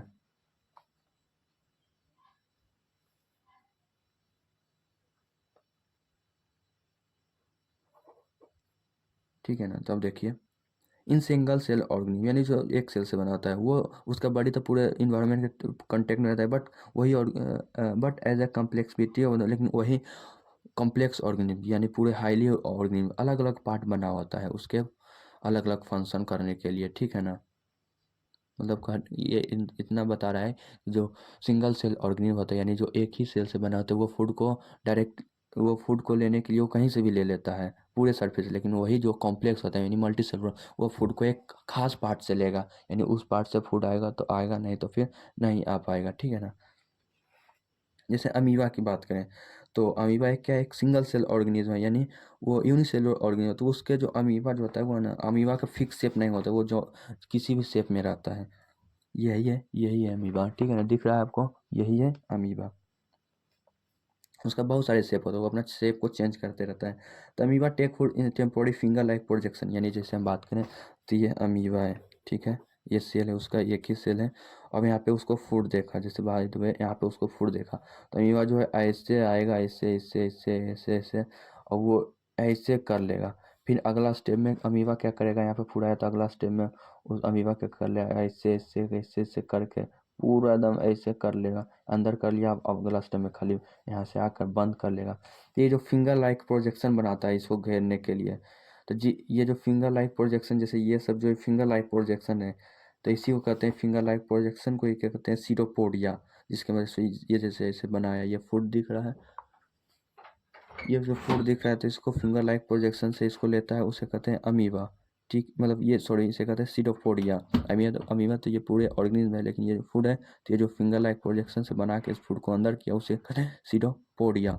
अब ये जो फूड है उसको अंदर अपने बॉडी में लेने के बाद ये इसी फूड को एक वैक्यूल में बंद कर देता है, ठीक है, वैक्यूल में बंद कर देता है। वैक्यूल यानी कुछ नहीं है, बस एक ऐसा स्ट्रक्चर में बंद करता है जिसके अंदर की वो फूड रखा हुआ आता है, उसी को कहते हैं वैक्यूल। वैक्यूल में कर लिया। अब वैक्यूल जैसे यहाँ पे आया, अब ये यहाँ पे अमीबा है, ठीक है ना, तो ये तो सीडोपोडिया हो ही गया, ठीक है ना, सीडोपोडिया हो गया। और ये फूड है, यहाँ पे वैक्यूल आ गया, वैक्यूल के जैसे ही अंदर आ जाता है वो वैक्यूल में हो जाता है। अब यहाँ पे रहता है लाइसोसोम। लाइसोसोम तो आप 8 क्लास में पढ़ चुके होगा कि लाइसोसोम कोई भी वेस्ट को या कोई भी चीज़ को डाइजेस्ट करता है पूरी तरह से, वो एक एंजाइम है, ठीक है ना। तो इसको डाइजेस्ट कर, इसमें आएगा लाइसोसोम, और यहाँ पे वैक्यूल है, ये फूड, ये दोनों टकराएगा आपस में, डिफ्यूज़ करके जो भी इसका लाइसोसोम का जो एंजाइम है वो वैक्यूल में चल जाएगा, ये इसी फूड को डाइजेस्ट कर देगा वैक्यूल के अंदर, ठीक है ना। तो देखो यहाँ पे दिया हुआ रहेगा, the complex broken down into inside the food which diffused in the cytoplasm, यानी साइटोप्लाज्म के अंदर डिफ्यूज़ करता है लाइसोसोम के साथ। एंड द रिमेनिंग अनडाइजेस्ट मटेरियल, और जो डाइजेस्ट हो गया तो वो सही है, मतलब जो एनर्जी जो आता है वो फिर ये जो डाइजेस्ट हो गया, ठीक है ना। ऐसे अमीबा है, यहाँ पे फूड डाइजेस्ट हो गया लाइसोसोम के कारण, क्योंकि डिफ्यूज़ हुआ तो जो भी इसका एंजाइम था इसको डाइजेस्ट कर दिया, तो अब एनर्जी ऐसे से ले लेता है सभी जगह, पूरे साइटोप्लाज्म में एनर्जी ले लेता है। और जो वेस्ट मटेरियल उसको वापस फिर ऐसे ही जाके कपलाई का स्ट्रक्चर बना के, यहाँ पे देखिए बताते हैं, वापस कपलाई का स्ट्रक्चर बना के इसको निकाल देता है, फिर आगे अपना ये ऐसे चलते चला जाता है, ये न्यूक्लियस है। तो उसी सेम उस जिस तरह वेव से लेता है उसी वे में निकाल भी देता है वेस्ट को। तो अमीबा पारामीशियम ये सब क्या है, यूनिसेलुलर है, तो उस समय ऐसे होता है स्पेसिफिक डिफिनिट शेप फूड, यहाँ पे the cell has definite shape and food is taken. लेकिन अमीबा जो है वो ना, अमीबा और पारामीशियम में यही है कि अमीबा का जो फिक्स है तो वो डिफरेंट कोई भी शेप का हो सकता है, लेकिन पारामीशियम के पास फिक्स शेप होता है, इसका शेप फिक्स होता है। The food is moved. और पारामीशियम का तो फिक्स शेप है, तो वो अपना शेप कैसे बदलेगा, तो वो फूड को लेता और निकालता कैसे, तो सीलिया के द्वारा। सीलिया क्या है, एक तरह से टिश्यू है जिसके अंदर की ऊपर हेयर लाइक प्रोजेक्शन आता है, वही फिर मूवमेंट करता है, ठीक है ना। वही ऐसे ऐसे रहेगा, मूवमेंट यहाँ से यहाँ चला जाएगा खुद से, फिर यहाँ से यहाँ, यानी ऐसे स्ट्रक्चर कुछ रहेगा, हेयर लाइक प्रोजेक्शन। सीलिया, उसी को सीलिया क्या कहता है, कोई भी चीज़ को मूवमेंट करवाता है। हमारे लंग्स में भी सीलिया है, ठीक है ना। तो वही सीलिया बाहर निकालता है। सीलिया कोई भी चीज़ को बाहर ट्रांसपोर्ट करने में मदद करता है, यहाँ जो सीलिया। अब ह्यूमन बीइंग न्यूट्रिशन क्या होता है, ये तो अमीबा का न्यूट्रिशन था, यानी ये तो बताया कि अमीबा किस प्रकार से फूड लेता है, उससे फिर एनर्जी निकालता है। लेकिन अब देखेंगे ह्यूमन बीइंग किस तरह से एनर्जी लेकर उसको, उससे फिर इस फूड को अंदर लेकर और उससे एनर्जी लेता है किस तरह से। तो देखिए यहाँ पे एलिमेंट्री कैनाल जो है, तो एलिमेंट्री कैनाल एक ट्यूब लाइक स्ट्रक्चर होता है, ट्यूब, लंबा ट्यूब होता है जो कि माउथ से शुरू होता है और एनस तक खत्म होता है, ठीक है ना। तो यहाँ पे देखिए ये एलिमेंट्री कैनाल है, माउथ से शुरू हुआ और यहाँ तक खत्म हुआ, ठीक है ना, एनस तक। ये एनस है, ये जो इतना जो लंबा ट्यूब लाइक स्ट्रक्चर, ट्यूब करने का मतलब उसमें उसके अंदर स्पेस रहता है, तो उसी को कहते हैं एलिमेंट्री कैनाल, ठीक है ना। एलिमेंट्री कैनाल को गट भी रहेगा, GUT, गट भी बोलते हैं एलिमेंट्री कैनाल को, गट भी हम लोग बोलते हैं GUT, ठीक है ना। यहाँ पे देखो ये, अब हम यहाँ पे बताते हैं। अब देखो जैसे हम लोग रोटी खाएं, ठीक है ना, चपाती खाएं, तो उसको पहले तो हाथ से छोटे छोटे में, बहुत छोटा मतलब नहीं करने का मतलब, छोटे में थोड़ा सा तोड़ के अपने बॉडी के अंदर लेते हैं, मतलब मुंह के अंदर, मुंह में लेते हैं, तो उसी को कहते हैं। पहले देखो ह्यूमन में न्यूट्रिशन का 4 प्रक्रिया होता है, जैसे ये न्यूट्रिशन है ना, ये एक्चुअली अगले पेज में बताते हैं। ह्यूमन बीइंग में न्यूट्रिशन का 4 प्रोसेस होता है। पहला इंजेशन, इंजेशन, दूसरा डाइजेशन, तीसरा एब्जॉर्प्शन, एब्जॉर्प्शन, चौथा एसिमिलेशन, एसिमिलेशन, एक इजेशन होता है, ई, यहाँ पे इन था लेकिन इसमें ई है, इजेशन। देखो तो जिस प्रोसेस से हम लोग फूड को अपने शरीर के अंदर ले लेते हैं, अपने शरीर के अंदर यानी मुंह में ले लिया, नहीं मुंह में लेने का मतलब शरीर के अंदर ले लिए, तो उसी प्रोसेस कहते हैं इंजेक्शन। जैसे यहाँ पे जैसे ये पेन है, ठीक है, अगर ये कोई दूसरा कंपोनेंट रहता है, ये कैप है, अब इसको हम अपना मुंह में ले लिए, तो जिस प्रोसेस से यहाँ उठाए अपने मुंह में रख लिए, तो इसी को कहते हैं इंजेक्शन, यानी शरीर के अंदर ले लिए। अब जैसे हम चपाती इंजेक्शन किया, यानी कहने का मतलब चपाती को बाहर से अपने मुंह में ले लिया, अपने शरीर को अंदर ले लिया, यानी इंजेक्शन कर लिया। तब मुंह में लेने के बाद उसको फिर क्या करते हैं, छोटे छोटे टेक्सचर में तोड़ते हैं दांत से, ठीक है ना, दांत की मदद से छोटे छोटे स्ट्रक्चर में तोड़ते हैं। अब उससे तो छोटा छोटा में तोड़ दिए, साथ में मुंह, हमारे मुंह के अंदर एक, हमारे मुंह में क्या प्रेजेंट होता है, स्लाइवरी ग्लैंड। हमारे मुंह के अंदर देखो यहाँ पे दिया हुआ है स्लाइवरी, यहाँ पे स्लाइवरी ग्लैंड दिया हुआ। स्लाइवरी ग्लैंड ग्लैंड होता है जो कि सलाइवा को सिक्रेट करता है। सलाइवरी ग्लैंड हमारे मुंह के अंदर जैसे सलाइवरी ग्लैंड प्रेजेंट होता है जो कि सलाइवा प्रोड्यूस करता है। ये सलाइवा क्या करता है, हाँ, कि हमारे मुंह को, मुंह में जो फूड है उसको चिपचिपा बना देता है ताकि वो आसानी से मूव कर सके। हमारे लंग्स में ऐसे मूव करना उसको मुश्किल होता है, लेकिन उसको इतना स्लिपरी, मतलब कहते हैं ना कि हाथ फिसल जाता है, तो उस शेप में बना देता है ताकि वो आसानी से मूव कर सके, उसको सीलिया आसानी से मूव कर पा सके। तो सलाइवा क्या करता है, उससे बॉल लाइक स्ट्रक्चर में, मतलब सलाइवा क्या करता है ना, कि जो भी पहले तो सलाइवा का 2 फंक्शन होता है, यानी जो सलाइवरी ग्लैंड होता है हमारे मुंह में, उसका 2 फंक्शन होता है। एक तो पहले कि हमारे मुंह में जो 100% कीटाणु बाय द वे गया, कीटाणु गया, तो उसको 30% मारता है कौन, सलाइवा। 3% सलाइवा से मर जाता है कीटाणु, बैक्टीरिया किल हो जाता है, मर जाता है। और इसका दूसरा काम क्या होता है, ये माल्टोज यानी स्टार्च, स्टार्च को माल्टोज में तोड़ता है। क्या करता है, स्टार्च को माल्टोज में तोड़ देता है। स्टार्च तो हम बताए थे ना कि फूड प्लांट अपने एनर्जी, अपने फूड को किस फॉर्म में रखता है, स्टार्च को माल्टोज में कन्वर्ट करता है। बस आप ये समझिए कि माल्टोज में कन्वर्ट करता है। क्वेश्चन ऐसा भी आ सकता है कि विच ग्लैंड या which enzyme convert the starch into maltose, तो उसका आंसर होगा सलाइवा, जो कि सलाइवरी ग्लैंड के द्वारा निकलता है। तो उसका 2 फंक्शन किया, स्टार्च को पहले माल्टोज में कन्वर्ट करता है और थोड़ा सा कीटाणु को भी मारता है। वो दिया हुआ है ना, लेकिन बता दिए थोड़ा सा एक्स्ट्रा। ठीक है।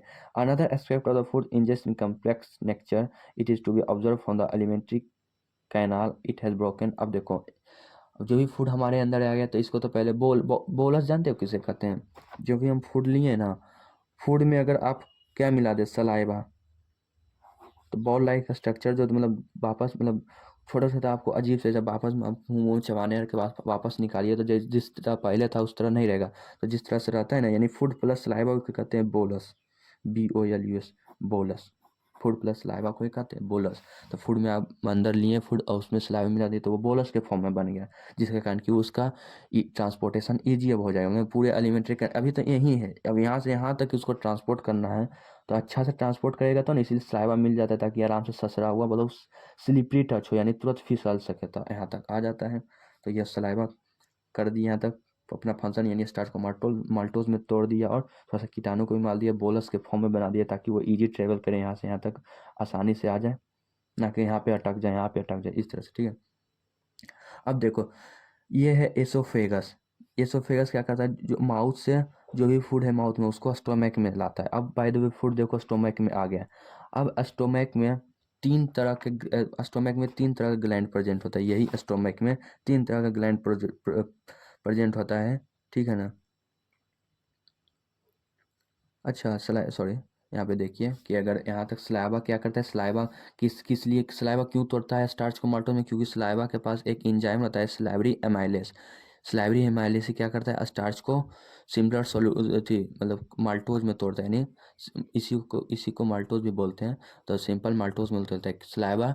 देखो सलाइवा ग्लैंड सलाइवा सीक्रेट करता है जिसमें कि सलाइवरी एमाइलेज रहता है, सलाइवरी एमाइलेज रहता है, जो कि इसी एमाइलेज क्या करता है, कीटाणु को भी मारता है और स्टार्च को माल्टोज में भी तोड़ता है। जो जो लार होता है ना उसी को कहते हैं सलाइवा, और उसी सलाइवा के अंदर ये सलाइवरी एमाइलेस रहता है।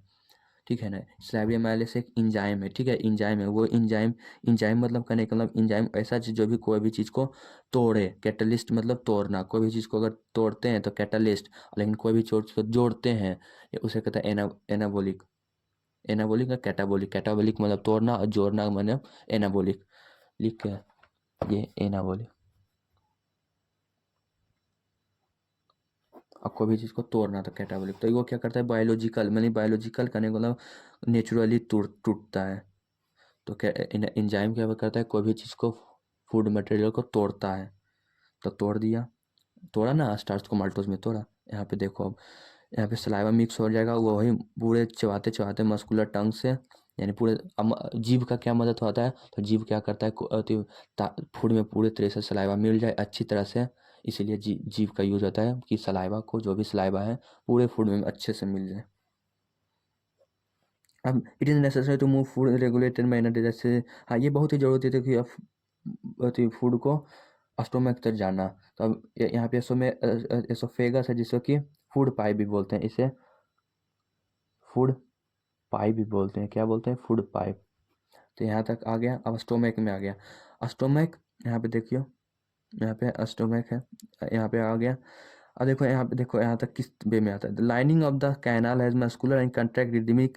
अच्छा, एक प्रिस्टलाटिक मूवमेंट होता है, जैसे यहाँ तक आता है ना, तो यहाँ यहाँ से आने में ये प्रिस्टलाटिक मूवमेंट होता है फूड का। प्रिस्टलाटिक मूवमेंट करने का मतलब जैसे ये फूड है जिसको दाबेगा तो नीचे चल जाएगा, फिर ये खुल जाएगा बोला, फिर दाबेगा फिर और नीचे चल जाएगा, फिर यानी कंस्ट्रक्शन, यानी ऐसे ऐसे ऐसे करने के ऐसे ऐसे जब ये एसोफेगस ऐसे ऐसे होता है ना, इसी के कारण कि ये फूड स्टोमक तक आ सकता है। तो इसी फिस्टलाइटिक मूवमेंट यानी कंट्रैक्शन यानी ऐसे, और रिदमिकली मतलब ऐसे। तो पुश और फूड जो इस इसी से के कारण कि फूड ऐसे ऐसे होता है, इसीलिए फूड नीचे यहाँ से आते रहता है। यहाँ पे हुआ ऐसे ऐसे, जैसे इस पॉइंट पे तो वो फिर यहाँ तक रहेगा, फिर इस पॉइंट पे हुआ था ऐसे। तो the contraction and rhythmically retraction of muscles of the oesophagus उसको कहते हैं, due to which food move forward, उसी को कहते हैं पेरिस्टाल्टिक मूवमेंट। तो जो कंस्ट्रक्शन और रिलैक्सेशन के वजह से जो कंस्ट्रक्शन और रिलैक्सेशन के एसोफेगस के मसल्स के होने के कारण जो फूड मूवमेंट आगे हो जाता है आगे की ओर, उसे कहते हैं पेरिस्टाल्टिक मूवमेंट। यहाँ तक हुआ।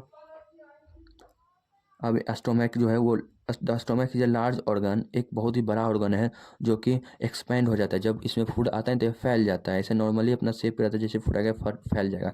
The muscular wall of the stomach help to mixing the food through the more digestive enzyme. ठीक है, स्टोमक जो होता है वो मसल से बना होता है, जो भी मतलब स्टोमक जो है वो मसल से बना होता है। The digestion in stomach is taken by the gastric gland. अब स्टोमक में जो होता है वो गैस्ट्रिक ग्लैंड होता है। ये गैस्ट्रिक ग्लैंड तीन तरह का होता है, एक HCl होता है, एक पेप्सिन होता है, एक म्यूकस होता है। ठीक है, म्यूकस, HCl, म्यूकस और पेप्सिन गैस्ट्रिक ग्लैंड होता है। मतलब जो स्टोमक के अंदर जो ग्लैंड है उसे कहते हैं गैस्ट्रिक ग्लैंड। और ये गैस्ट्रिक ग्लैंड भी तीन तरह का होता है, एक पेप्सिन होता है, म्यूकस होता है, HCl होता है। यहाँ पे देखो दिया होगा HCl, पेप्सिन और म्यूकस होगा। यहाँ पे देखो गैस्ट्रिक ग्लैंड को तीन पार्ट में बता, पेप्सिन में, हाइड्रोक्लोरिक एसिड, म्यूकस। देखो अब ये तीनों हमारे स्टोमक में है क्यों, तो यहाँ पे फूड आया तो हम तो बताएं कि 30% तो सलाइवरी एमाइलेस ही मार दिया कीटाणु को, बचा 70%। तो ये HCl क्या करता है, बाकी 70% कीटाणु क्या मारता है, HCl सीक्रेट करने से वो जल जाता है। और HCl क्या करता है, ये जो पेप्सिन है ना स्टोमक के अंदर, ये पेप्सिन क्या करता है, प्रोटीन को तोड़ता है, प्रोटीन को तोड़ता है पेप्टोन्स में। बस ये समझिए कि प्रोटीन, पेप्टोन्स मत बोलिए, समझिएगा आप, बस ये इतना ही समझिए कि पेप्सिन प्रोटीन को तोड़ता है। ठीक है, अब ये प्रोटीन तभी फंक्शन करेगा जब स्टोमक जो रहेगा वो एसिडिक मीडियम में रहेगा। मतलब स्टोमक में जाने से आपको लगेगा कि नहीं यहाँ पे कुछ एसिडिटी है, मतलब एसिडिक मीडियम में ये पेप्सिन एक्टिवेट होता है। तो जब HCl क्या करता है, स्टोमक को एसिडिक मीडियम प्रोवाइड करता है, जिसके कारण कि पेप्सिन एक्टिवेट होता है। तो यही HCl के दो फंक्शन है, HCl का दो फंक्शन है। एक तो ये 70% कीटाणु को मार रहा है, 30% तो सलाइवरी एमाइलेस मारना, और साथ में ये पेप्सिन को एक्टिवेट कर रहा है। क्यों, क्योंकि पेप्सिन जो है एसिडिक मीडियम में काम करेगा। जब पेप्सिन को एसिडिक मीडियम मिलेगा तब वो काम करेगा, जब मिलेगा तो नहीं मिलेगा, नहीं काम करेगा। यानी जब एसिडिक HCl रहेगा स्टोमक के अंदर तो ये एक्टिवेट करेगा पेप्सिन को। क्यों, कैसे, तो by providing acidic medium in the stomach, और फिर पेप्सिन एक्टिवेट होगा, प्रोटीन को पेप्टोन में तोड़ेगा। और म्यूकस क्या कर देगा, अब जानिए कि अब HCl कितना स्ट्रॉन्ग एसिड है, तो वो स्टोमक में हमारे सीक्रेट होता है। स्टोमक में जलाने रहता है, नहीं जलाता नहीं, क्यों, क्यों, हमारे स्टोमक का जब बाल रहता है वो म्यूकस से कवर रहता है। यानी जैसे ये स्टोमक है, ये वायदे समझिए कि ये स्टोमक है, तो यहाँ पे पूरा म्यूकस लगा होता है। यही म्यूकस क्या करता है, लाइनिंग होता है म्यूकस का, जैसे पेंट लाइनिंग हो जाता है, तो वही फिर क्या करता है स्टोमक को HCl से बचाता है, यहाँ तक नहीं जाने देगा, ये अपना इफेक्ट खत्म कर देता है। HCl को स्टोमक से HCl से स्टोमक को बचाता है। The mucus protect the stomach from HCl। ठीक है, ये तो बता दिए कि एसिडिक मीडियम प्रोवाइड करते हैं, जिस कारण के पेप्सिन पेप्सिन का जो एंजाइम एक्टिवेट होता है, यानी पेप्सिन प्रोटीन को तोड़ने लगता है। Mucus protect the inner stomach को प्रोटेक्ट करना है, नॉर्मल कंडीशन। ठीक है,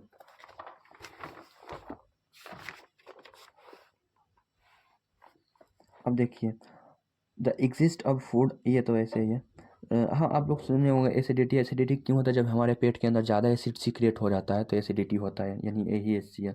अब देखिए, अब हमारे यहाँ से यहाँ तक बताते हैं कि जैसे हम लोग खाना खाते हैं तो हम लोग को 10 घंटा के बाद या थोड़ा सा बाथरूम का लगना है तो वो रुक जाता है 1-2 मिनट तक या 10-20 मिनट तक रुकता है। तो हमारे बॉडी से जो फूड को देखो द एग्जिस्ट ऑफ द, यहाँ पे से दो, the exist of food from the stomach is regulated by subhistor muscles which release it in a small amount into the small intestine। देखो सबहिस्टर मसल्स क्या होता है, जैसे यहाँ पे स्टोमक है, ठीक है ना, ऐसे समझो कि यहाँ पे समझो कि ये स्टोमक है, यहाँ तक तो ये खत्म हो गया। तो यही यहाँ पे रहता है क्या, सबहिस्टर मसल्स। जैसे ये स्टोमक है, यहाँ पे ऐसे समझो, ऐसे, तो ये स्टोमक यहाँ पे खत्म हो रहा है। अब यहाँ से क्या शुरू हो रहा है, लार्ज स्मॉल इंटेस्टाइन। ठीक है, तो यहाँ पे रहता है एक तरह का मसल्स रहता है, ऐसे यही जो है स्टोमक और स्मॉल इंटेस्टाइन के बीच में एक मसल्स रहता है, जिसे ही कहते हैं सबहिस्टर मसल्स। सभी ये वाला जिसे हम लोग कहते हैं सबहिस्टर मसल, यहाँ जो है ना ये वाला, उसी को कहते हैं सबहिस्टर मसल्स। इसको वही क्या करता है ना कि वही रेगुलेट करेगा, मतलब जैसे थोड़ा खाना, वही क्या करता है कि कहाँ, अब जैसे यहाँ पे जैसे ये नहीं खुला था तो यहाँ पे पेप्सिन को एक्टिवेट होने में, कीटाणु मारने में, काम अपने तोड़ने में, प्रोटीन को तोड़ने में काम तो लगता है, टाइम तो लगता है। ऐसा थोड़ी है कि मान लो अभी अभी खाते हैं तो हम लोग कभी बाथरूम लगता है या तुरंत एनर्जी मिल जाता है, नहीं, बाद में होता है। तो इसका तो अगर यहाँ पे ये नहीं रहेगा तो वो डायरेक्टली आएगा यहाँ से ऐसे ऐसे हो इसमें आ जाएगा, तो इसका तो फंक्शन फिर हो नहीं पाएगा क्योंकि ये टाइम लेता है करने में। तो यहीं पे ये फूड को ताकि रुका रहे अपना काम, ये स्टोमक पूरे अच्छा तरीके से कर सके, इसलिए यहाँ पे जो ये वाला है ना, इसी सेमिस्टर मसल्स क्या करता है, अब देखेगा कि हाँ फूड पूरे अच्छी तरह से स्टोमक में हो गया, एक मतलब काम हो गया, प्रोटीन टूट गया, सब चीज़ जो होना था हो गया, तब ये सेमिस्टर मसल खुलेगा और भेजेगा स्मॉल इंटेस्टाइन कर। बाय द वे 10 अमाउंट में खाना है तो बाय द वे 2 अमाउंट तक काम हो गया तो फिर 2 अमाउंट को इन्हें भेज देगा, फिर 8 अमाउंट को पैक कर रखेगा, फिर बंद हो जाएगा, फिर अगर 6 हुआ तो फिर 6 को इधर छोड़ देगा, फिर गिरा देगा स्मॉल इंटेस्टाइन में खुलकर, फिर 2 को रखेगा, पूरा हो गया तो फिर ये पूरे यानी जो स्टोमैक से फूड कब स्मॉल इंटेस्टाइन में जाएगा कब नहीं जाएगा वो कौन रेगुलेट करता है, sphincter muscles. The who regulate the passage of food from stomach to small intestine is by sphincter muscles, ठीक है। From the stomach the food is now enter the small intestine. अब देखो समिक्स्टर मसल्स ने allow कर दिया कि आप stomach वाले फूड अब स्मॉल इंटेस्टाइन में जा सकते हैं। द एलिमेंट जो अब स्मॉल इंटेस्टाइन जो है वो सबसे लॉन्गेस्ट पार्ट है एलिमेंट्री कैनाल का, ठीक है, लॉन्गेस्ट यानी लंबा, ठीक है, which is fitted into a compact space because of इंटेक्सिन कॉइलिंग। तो ये लंबा देखने में नहीं लगता क्योंकि ये कॉइल्ड यानी पूरी तरह से, ये देखो यही है स्मॉल इंटेस्टाइन, यही वाला। तो small intestine is the longest part of the alimentary, पूरे जो एलिमेंट्री कैनाल है ना, तो ये सबसे इतना पूरा मैं आपको जितना भी देखा उसमें सबसे लंबा यही है। ये कम स्पेस में अटा हुआ है, पूरे कॉइलिंग का मतलब घूरा हुआ कारण, मुड़ा हुआ कारण कम स्पेस में है। जनरली इसका एवरेज अगर एडल्ट की बात करते हैं इसका 9 मीटर लेंथ होता है, ठीक है ना, 9 मीटर। और जनरली जो स्मॉल इंटेस्टाइन का जो अच्छी है ना, जो क्या कह सकते हैं उसका लेंथ, वो बॉडी के साइज पे भी डिपेंड करता है, जो जितना लंबा होगा उसका स्मॉल इंटेस्टाइन का लेंथ उतना बड़ा होगा, ठीक है ना। यहाँ देखो the length of a small intestine differ in various animal depending on the food they eat. अब जो लेंथ है किसी का 9 है, किसी का 10 है, कि मतलब ह्यूमन का 9 है जनरली। आप लायन को देखोगे तो उसका ज़्यादा हो सकता है या छोटा भी हो सकता है। ये ऐसा क्यों होता है, मतलब जो लेंथ है वो स्मॉल इंटेस्टाइन का अलग अलग ऑर्गेनिज्म है, अलग अलग ऑर्गेनिज्म में जो अलग अलग लेंथ होता है स्मॉल इंटेस्टाइन का। ये कि क्यों होता है, क्योंकि वो कौन सा फूड डिप कोई ऑर्गेनिज्म कौन सा फूड खा रहा है उसी पे डिपेंड करता है कि उसका लेंथ स्मॉल इंटेस्टाइन का क्या होगा। फूड पे कि कौन सा फूड खा रहा है, फूड के नेचर पे ही डिपेंड करता है स्मॉल इंटेस्टाइन का लेंथ। जैसे हर्बीवोर यानी वो ऑर्गेनिज्म जो कि मीट मांस नहीं खाता है यानी शाकाहारी, eating grass need longer small intestine to allow the cellular. अब जो हर्बीवोरस होता है वो मीट तो नहीं खाता है तो उसके लिए वो तो ग्रास खाता है, तो ग्रास में सेलुलोज रहता है, तो वो सेलुलोज को बहुत ही क्या, अब जो सेलुलोज खाता है ऑर्गेनिज्म तो उसमें उस ऑर्गेनिज्म का स्मॉल इंटेस्टाइन बहुत ही बड़ा होता है, लंबा होता है, ताकि वो सेलुलोज को पूरी तरह से डाइजेस्ट कर सके। Meat is easier to digest, मतलब मीट जो है वो ईजियर होता है यानी आसानी होता है सेलुलोज से डाइजेस्ट करने में। मतलब अगर मीट को डाइजेस्ट करें तो आपको इजी पड़ेगा स्मॉल इंटेस्टाइन के द्वारा, लेकिन वही स्मॉल इंटेस्टाइन अगर सेलुलोज को डाइजेस्ट करे तो उसको हार्ड पड़ेगा, यानी उस स्मॉल इंटेस्टाइन को ईजी पड़ता है मीट को डाइजेस्ट करने में as compare to cellulose. Hence carnivorous, इसीलिए कार्निवोरस को जो टाइगर है उसको शॉर्टर स्मॉल इंटेस्टाइन होता है। क्यों, क्योंकि कार्निवोरस ईट मीट, ऐसे बोलना कार्बी, यहाँ पे जो carnivores eat meats and as we know that meat is easier to digest as compare to cellulose, इसीलिए कार्निवोरस के पास स्मॉल इंटेस्टाइन होता है। The small intestine is the site of complete digestion of carbohydrate. Small intestine में पूरी तरह से complete digestion होता है इसका, कार्बोहाइड्रेट का, प्रोटीन का, फैट में। स्मॉल इंटेस्टाइन में पूरा डाइजेशन खत्म हो जाएगा। स्मॉल इंटेस्टाइन जो है वो रिसीव करता है लीवर और पैनक्रियाज का सेक्रेशन को। स्टोमक जो है वो सॉरी स्मॉल इंटेस्टाइन जो है वो किसका सेक्रेशन को क्या करता है, रिसीव करता है, तो लीवर का और पैनक्रियाज का सेक्रेशन माने जो भी लीवर के द्वारा सीक्रेट किया जाता है वो स्मॉल इंटेस्टाइन लेता है, और पैनक्रियाज के द्वारा भी जो भी सीक्रेट किया जाता है वो भी कौन लेता है, पैनक्रियाज ही लेता है। तब जो फूड आता है स्टोमक से वो एसिडिक मीडियम में रहता है और उसे एल्कलाइन करना जरूरी होता है। एल्कलाइन करने का मतलब बेसिक नेचर में करना जरूर होता है। क्यों जरूरत होता है, क्योंकि स्मॉल इंटेस्टाइन जो लाइपेज जो है, यहाँ पे देखिए, यहाँ सॉरी यहाँ पे आगे बताते हैं। तो वो कौन करता है, तो पैनक्रियाटिक एंजाइम करता है, पैनक्रियाटिक एंजाइम।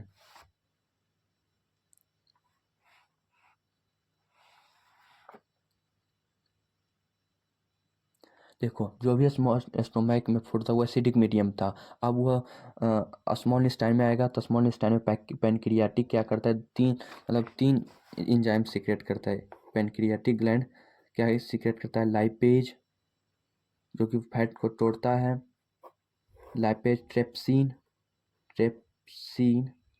जो कि प्रोटीन को तोड़ता है, और ये एमाइलेज भी, ये भी एमाइलेज सीक्रेट करता है जो कि फर्दर स्टार्च को तोड़ता है माल्टोज में। उधर पूरी तरह से नहीं टूटता है तो इधर और भी तोड़ता है, मतलब उधर 60 से 80-90% होता है, तो इधर बाकी जो भी बच जाता है, जो जो स्लाइवरी एमाइलेज के द्वारा नहीं होता है, वो पेनक्रियाट क्या सीक्रेट करके करता है, तो एमाइलेज। तो पेनक्रियाटिक जूस 3 तरह के एंजाइम सीक्रेट करता है, लाइपेज, ट्रेप्सिन। लाइपेज क्या करता है, फैट को तोड़ता है, कार्बोहाइड्रेट को तोड़ता है, ट्रेप्सिन प्रोटीन को तोड़ता है, और एमाइलेज बाकी जो है स्टार्च बचा हुआ उसको तोड़ देता है।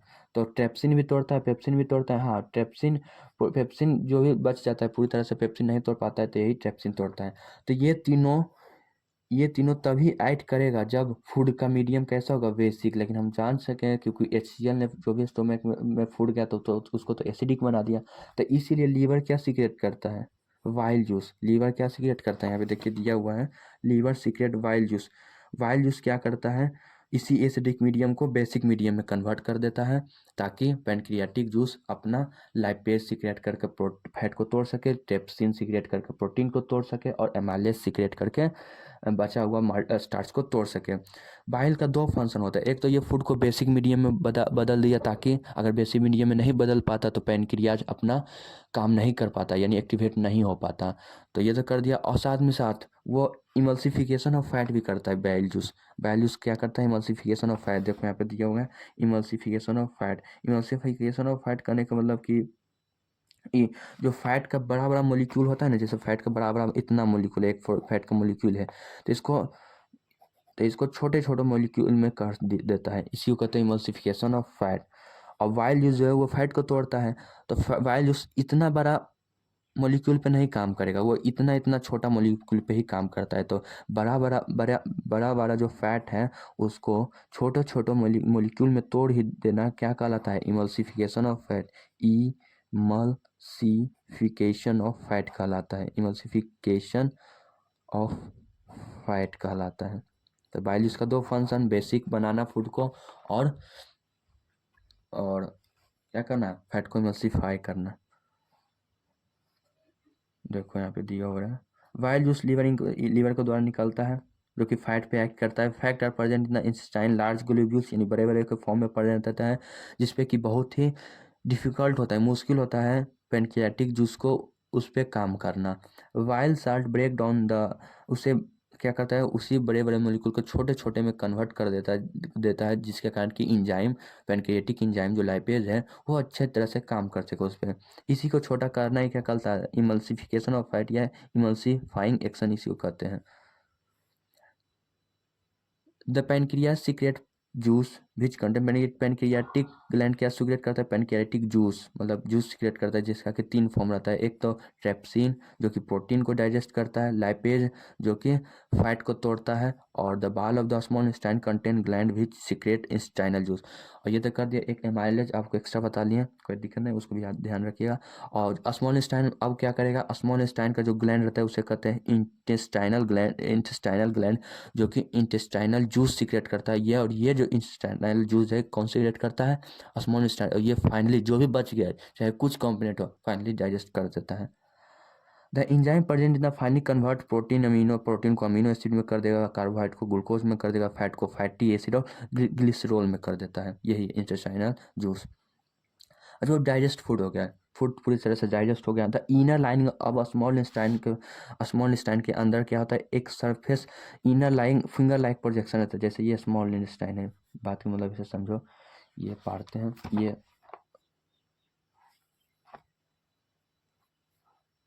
ये स्मॉल इंटेस्टाइन है ऐसे,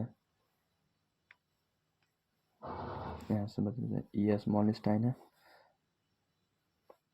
ये। तो इसमें inner like finger like projection होता है इसका अंदर, ऐसे फिंगर लाइक प्रोजेक्शन, जिसे क्या कहते हैं, यहाँ पे देखिए द इनर लाइनिंग, जो अंदर लाइनिंग होता है स्मॉल स्टाइन का, अंदर लाइनिंग यानी कहने का मतलब अंदर से पेंट मतलब लाइन किया होता है, जो कि फिंगर लाइक प्रोजेक्शन होता है, यानी इस ऐसे फिंगर लाइक प्रोजेक्शन ही रहेगा, जिससे कि उस इनर उसी को कहते हैं विलाई, मतलब स्मॉल स्टाइन के सरफेस अंदर अंदर के सरफेस पे क्या रहता है, विलाई। विलाई कहने का मतलब इसका अगर डिफाइन करें तो the finger like projection present in the inner lining of the small intestine which absorb the which increase the surface area of absorption. यही विलाई के कारण कि ज़्यादा से ज़्यादा वो ऑब्जर्व कर सके। अगर जल्दी नहीं ऑब्जर्व किया तो जो भी डाइजेस्टेड फूड था यानी एनर्जी था वो स्मॉल लार्ज इंस्टाइन में आ जाएगा, और लार्ज इंस्टाइन से फिर हमारे एनस से होते हुए फिर बाहर निकल जाएगा। तो एब्जॉर्प्शन जल्दी से जल्दी कर सके, ज़्यादा से ज़्यादा कर सके, ताकि वो लार्ज इंस्टाइन में ना जा पाए, इसीलिए विलाई प्रेजेंट होता है। ठीक है, विलाई रिचली सप्लाई, अब विलाई के पास बहुत सारे ब्लड वेसल्स रहता है जिसमें से कि ब्लड आता है विलाई के पास, और विलाई क्या करता है ऑब्जर्व करके सिर्फ उसी ब्लड को दे देगा, उसके साथ उसके वो उसके मतलब वहाँ पे ब्लड रहता ही है, फिर ब्लड को दे देता है, ब्लड सभी जगह ट्रांसपोर्ट कर सकता है, और फिर यूटिलाइज करके अपना एनर्जी बनाओ, बिल्डिंग ब्लॉक करो या रिपेयर करो टिश्यू का। अब जो एन ऑब्जर्व, अब जो फूड एब्जॉर्ब नहीं हो पाया वो लार्ज इंटेस्टाइन में जाता है, और लार्ज इंटेस्टाइन का दो फंक्शन है, एक तो वाटर ऑब्जर्व करना और साल्ट ऑब्जर्व करना। बाकी वो चला जाता है एनस में, दैट इज द एनस में, यानी रेक्टम में चलता है, रेक्टम में स्टोर हो जाता है, यानी लार्ज इंटेस्टाइन से कहाँ जाता है, रेक्टम में। ठीक है, देखो बताते हैं, यहाँ पे रेक्टम में है, इसी को कहते हैं, ये जो एरिया है ना यहाँ पे इसी को कहते हैं रेक्टम। रेक्टम में स्टोर होता है जब तक कि हम लोग बाथरूम जाके निकाले ना, ये एनस जिससे कि हम लोग वेस्ट मटेरियल को निकालते हैं। ठीक है, उसको इंग्लिश में कहते हैं फिशेस। ठीक है, फिशेस कहते हैं, फिर उसको निकालते हैं, ये एनस से फिर निकाल देते हैं। तो एनस जो है वो क्या करता है, हमारे वेस्ट मटेरियल को निकालने में मदद करता है। वहाँ पे भी रहता है एनल सफिक्स्टर, यानी एनस के पास भी मसल्स रहता है, वहाँ पे सफिक्स्टर मसल था, लेकिन यहाँ पे एनल, यहाँ पे क्या होगा, यहाँ पे भी मसल्स लगा हुआ रहता है जिसे कहते हैं एनल सफिक्स्टर। एनल सफिक्स्टर ही अगर देखो हमको बाथरूम में लगता है तो 10-20 मिनट रोक भी सकते हैं, क्यों, क्योंकि यहाँ पे एनल सफिक्स्टर है।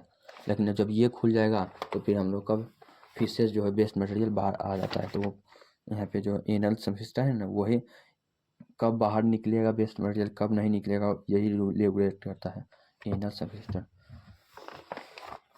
अब यहाँ पे देखो रिस्पायरेशन है, ये एक्टिविटी तो आगे हो जाएगा, बाकी थोड़ा इतना है। Some use oxygen to, oxygen का यूज होते हैं क्यों करते हैं, use to break down the glucose. अब तो फूड जो है वो ग्लूकोज के फॉर्म में हो गया, ठीक है ना, जो भी प्रोसेस हुआ ना वो ग्लूकोज में हुआ, यानी जितना भी अब स्मॉल स्टाइन से ऑब्जर्व किए, ब्रेक डाउन किए पेप्सिन का यूज करवा के, तो उसको ग्लूकोज में कन्वर्ट कर लिए। अब वो ग्लूकोज में क्या करेगा, ऑक्सीजन रिएक्ट करेगा, मतलब ब्लड तो सभी जगह ग्लूकोज सप्लाई कर दिया, अब उस सप्लाईज में अब ऑक्सीजन उस ग्लूकोज के साथ रिएक्ट करके उसको किस में कन्वर्ट करेगा, कार्बन डाइऑक्साइड, वाटर, और and some other pathway do not involve oxygen. In all case first step is breakdown of glucose। देखो रिस्पायरेशन क्या होता है, जिस प्रोसेस से हम लोग ऑक्सीजन को यूज करके फूड को तोड़ते हैं, यानी फूड खाने के बाद ग्लूकोज को तोड़ते हैं और उससे एनर्जी प्रोड्यूस करते हैं, उसी को कहते हैं क्या, रिस्पायरेशन। क्या कहते हैं, रिस्पायरेशन। तो रिस्पायरेशन दो प्रकार का होता है, यहाँ पे देखिए,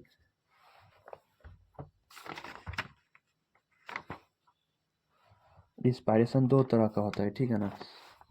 एक में तो ऑक्सीजन की ज़रूरत होती है, ऐसा रिस्पायरेशन, जैसे रिस्पायरेशन है तो इसको दो दो पार्ट में बांटा जाता है, एरोबिक रिस्पायरेशन और एक N N aerobic respiration.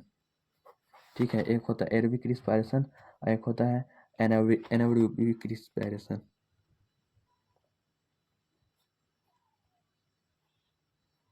Aerobic respiration में क्या होता है ना, कि ऐसा रिस्पायरेशन जिसमें कि हम लोग ऑक्सीजन का यूज करके फूड को तोड़कर एनर्जी यूज कर रहे हैं, यानी ऐसा रिस्पायरेशन जिसमें कि यानी यदि हम फूड को तोड़ रहे हैं, यानी फूड को तोड़कर एनर्जी निकालना ही क्या कहलाता है? रिस्पायरेशन। तो यदि हम फूड को तोड़ने में ऑक्सीजन का यूज कर रहे हैं तो उसमें हो जाएगा एरोबिक रिस्पायरेशन। यदि हम फूड को तोड़ रहे हैं बिना ऑक्सीजन के यूज के तो हम उसे कहते हैं एनारोबिक रिस्पायरेशन। तो उसे कहते हैं एनारोबिक रिस्पायरेशन। एरोबिक रिस्पायरेशन में जो होता है,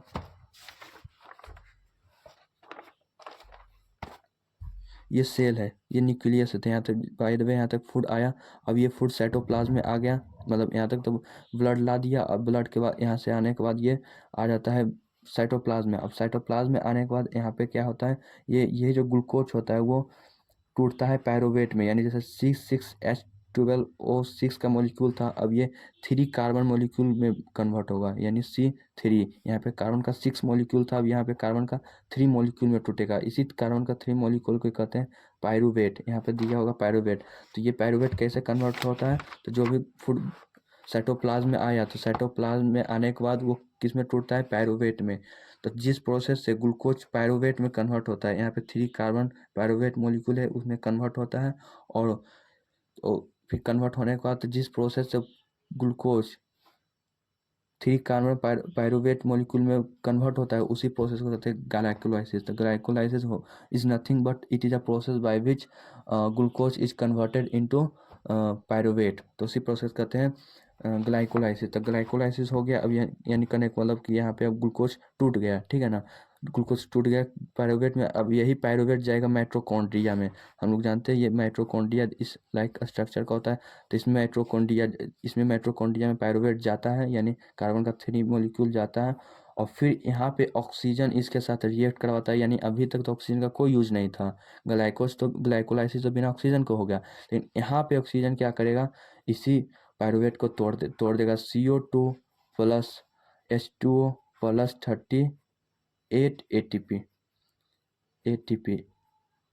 एटीपी के फॉर्म में तोड़ देता है, इतना के फॉर्म में। तो ये दोनों अगर एरोबिक रिस्पायरेशन में बात करें तो ऑक्सीजन के यूज से हम लोग फूड को तोड़ते हैं, लेकिन एनएरोबिक रिस्पायरेशन में विदाउट ऑक्सीजन को यूज के तोड़ते हैं फूड को। तो जनरली यहाँ तक देखे जाए तो यहाँ तक प्रोसेस जो होता है, यानी ग्लाइको यहाँ तक फूड, जैसे यहाँ पे 2 सेल है, यहाँ पे भी एक सेल है, न्यूक्लियस है ये। तो ये इसमें by the way anaerobic respiration हो रहा है और इसमें एरोबिक रिस्पायरेशन होता है। फूड तो यहाँ तक आएगा, यहाँ आने के बाद वो पायरुवेट में, साइटोप्लाज्म के अंदर पायरुवेट में टूट जाएगा बिना। दोनों में ऐसा नहीं कि एनारोबिक में दूसरा होता है, नहीं, दोनों में ग्लाइकोलाइसिस का सेम प्रोसेस होता है। यानी पायरुवेट में दोनों में तो टूट गया, लेकिन पायरुवेट के बाद जो एक्शन होता है वो एरोबिक में अलग होता है, एन एरोबिक में अलग हो जाता है। एरोबिक में क्या होता है कि वो माइटोकॉन्ड्रिया के अंदर फिर पायरुवेट टूटता है, लेकिन एरोबिक में वापस ही साइटोप्लाज्म में ही पायरुवेट को टूटना पड़ता है। तो लेकिन डिफरेंस ये है कि यदि वो माइटोकॉन्ड्रिया के अंदर टूटता है वो तो एनर्जी वो 38 AP प्रोड्यूस करता है, ठीक है। लेकिन यदि वो साइटोप्लाज्म के अंदर टूट रहा है, बिना ऑक्सीजन को टूट रहा है, तो वो 2 ATP फॉर्म करेगा। एटीपी वो प्रोड्यूस कर पाएगा। एटीपी क्या क्या एनर्जी का रूप है, मतलब अगर एनर्जी हम सबको ऐसे दे तो वो एनर्जी कोई भी नहीं हमारे मसल्स को जानेगा कि क्या क्या चीज़ है। लेकिन उसको अगर एटीपी के फॉर्म में दे तो वो जानता है कि हाँ ये एटीपी हम एनर्जी ये लेते हैं। यानी वो किसी फॉर्म में नहीं जानेगा, वो सिर्फ एटीपी को जानता है, जिसका कि फॉर्मूला होता है एडोनिसिन, फुल फॉर्म होता है एडोनिसिन ट्राइफॉस्फेट। सम टाइम, लेकिन कुछ टाइम अगर बाय द वे जैसे हम लोग रनिंग वनिंग करते रहते हैं तो उसमें हम लोग का ऑक्सीजन का डिमांड फुलफिल नहीं हो पाता है, ठीक है। देखो यहाँ पे दिया है when there is a lack of oxygen in our muscles. यानी हम लोग को तो उसमें हमको दौड़ रहे हैं तो हमको एनर्जी भी चाहिए। तो एनर्जी कैसे होता है? तो रिस्पायरेशन से होता है। लेकिन उस टाइम जो होता है हमारे अंदर ऑक्सीजन की कमी होती है, जिसका कारण कि जो फूड है वो पूरी अच्छी तरह से नहीं टूट पाता है, ग्लूकोज पूरे अच्छी तरह से नहीं टूट पाता है। कहाँ? माइटोकॉन्ड्रिया के अंदर। तो उस समय वो कम एटीपी प्रोड्यूस कर पाता है। और साथ ही साथ उसमें जब जिस समय ऑक्सीजन की लैक हो जाती है यानी कमी हो जाती है तो उसमें लैक्टिक एसिड, जब पायरुवेट को तोड़िएगा उस समय, यानी जिस समय आप हेवी एक्सरसाइज करते हो तो मसल्स के अंदर वो लैक्टिक एसिड में कन्वर्ट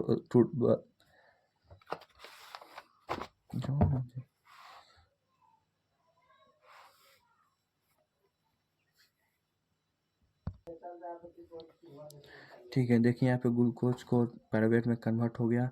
अब जहाँ पे ऑक्सीजन नहीं, एकदम ऑक्सीजन का ज़रूरत नहीं होता, वहाँ पे पायरुवेट किस में टूट जाता है? एथेनॉल में, कार्बन डाइऑक्साइड में और एनर्जी में, ठीक है ना। और यहाँ पे जब वहाँ पे ऑक्सीजन की कमी होती है तो वहाँ पे पायरुवेट किस में टूटता है? लैक्टिक एसिड और एनर्जी में। लैक्टिक एसिड मैंने जमने लगता है, हमारे मसल्स फिर रात को दर्द देने लगता है, क्रैम्प हो जाता है। और जहाँ पे ऑक्सीजन होता है तो वहाँ पे डायरेक्ट माइटोकॉन्ड्रिया के अंदर में कार्बन डाइऑक्साइड वाटर एनर्जी में कन्वर्ट हो जाता है। The energy release during the cellular respiration is immediately use in synthesized molecule ATP. जो भी एनर्जी यूज हो रहा है, एनर्जी रिलीज हुआ है, मतलब रिस्पायरेशन से ये जो एनर्जी प्रोड्यूस हुआ है, ये इसका इस एनर्जी से क्या फिर यूज करता है, ये तुरंत एनर्जी एटीपी को बनाने लगता है, जो कि हमारे which is use to full fuel, जो कि एक तरह का फ्यूल होता है हमारे सभी एक्टिविटी के लिए, यानी जितना भी एक्टिविटी करें तो वो यही करवाता है, ATP he. ATP is broken down give rising. अगर एटीपी बन गया, तब अगर एटीपी फिर से टूटेगा तो ये बहुत सारे फिक्स्ड अमाउंट ऑफ एनर्जी देता है। एक ATP which can derive exo endothermic reaction taking place in the cell. Endothermic reaction करने का वैसा रिएक्शन जिसमें कि हीट देना पड़ रहा है, ठीक है ना, तो उसे कहते हैं इंडोथर्मिक रिएक्शन। सॉरी, मतलब इंडोथर्मिक रिएक्शन मतलब ऐसा रिएक्शन करने का एक तरह से ये है कि हाँ, इंडोथर्मिक रिएक्शन ऐसा रिएक्शन होता है जिसमें कि एनर्जी को हम लोग को उस रिएक्शन को करवाने के लिए हमें एनर्जी देना पड़ता है, तो उसे कहते हैं इंडोथर्मिक रिएक्शन, ठीक है ना। तो उसी को कहते हैं इंडोथर्मिक रिएक्शन। तो एटीपी को तोड़ने के लिए हमें थोड़ा सा एनर्जी देना पड़ता है, फिर ये टूटता है, बहुत सारी एनर्जी को प्रोड्यूस करता है। जैसे इट्स एटीपी है, इसमें आपस में बॉन्ड पी जो है डी के साथ एक बॉन्ड के साथ जुड़ा हुआ होता है, और यही जब बॉन्ड टूटता है तो एनर्जी प्रोड्यूस होता है, ये सी में रहता है, ठीक है ना। Since the aerobic respiration pathway depend on aerobic respiration, oxygen की जरूरत होती है, ठीक है ना। यहाँ पे देखिए, and the large intercellular space intercellular inner contact in air carbon dioxide oxygen exchange by the diffusion है। इसके दौरान ऑक्सीजन, अब कार्बन डाइऑक्साइड और ऑक्सीजन एक्सचेंज होता है डिफ्यूजन के द्वारा, यानी सेल से। जैसे यहाँ पे सेल है, यहाँ पे सेल है, ठीक है, तो इसके अंदर ऑक्सीजन कैसे आ पाता है? तो डिफ्यूजन से, और फिर ऑक्सीजन कन्वर्ट हो गया CO2 में, तो यहाँ पे फिर से निकाल जाता है डिफ्यूजन, यानी जब O2 का कंसनट्रेशन इधर कम रहता है, इधर हाइयर रहता है तो इधर आ जाता है, जब CO2 इसमें ज़्यादा रहता है, इधर कम रहता है, तो ये वापस इधर आ जाता है। तो वही डिफ्यूजन की मदद से वो सेल के अंदर बाहर आता है।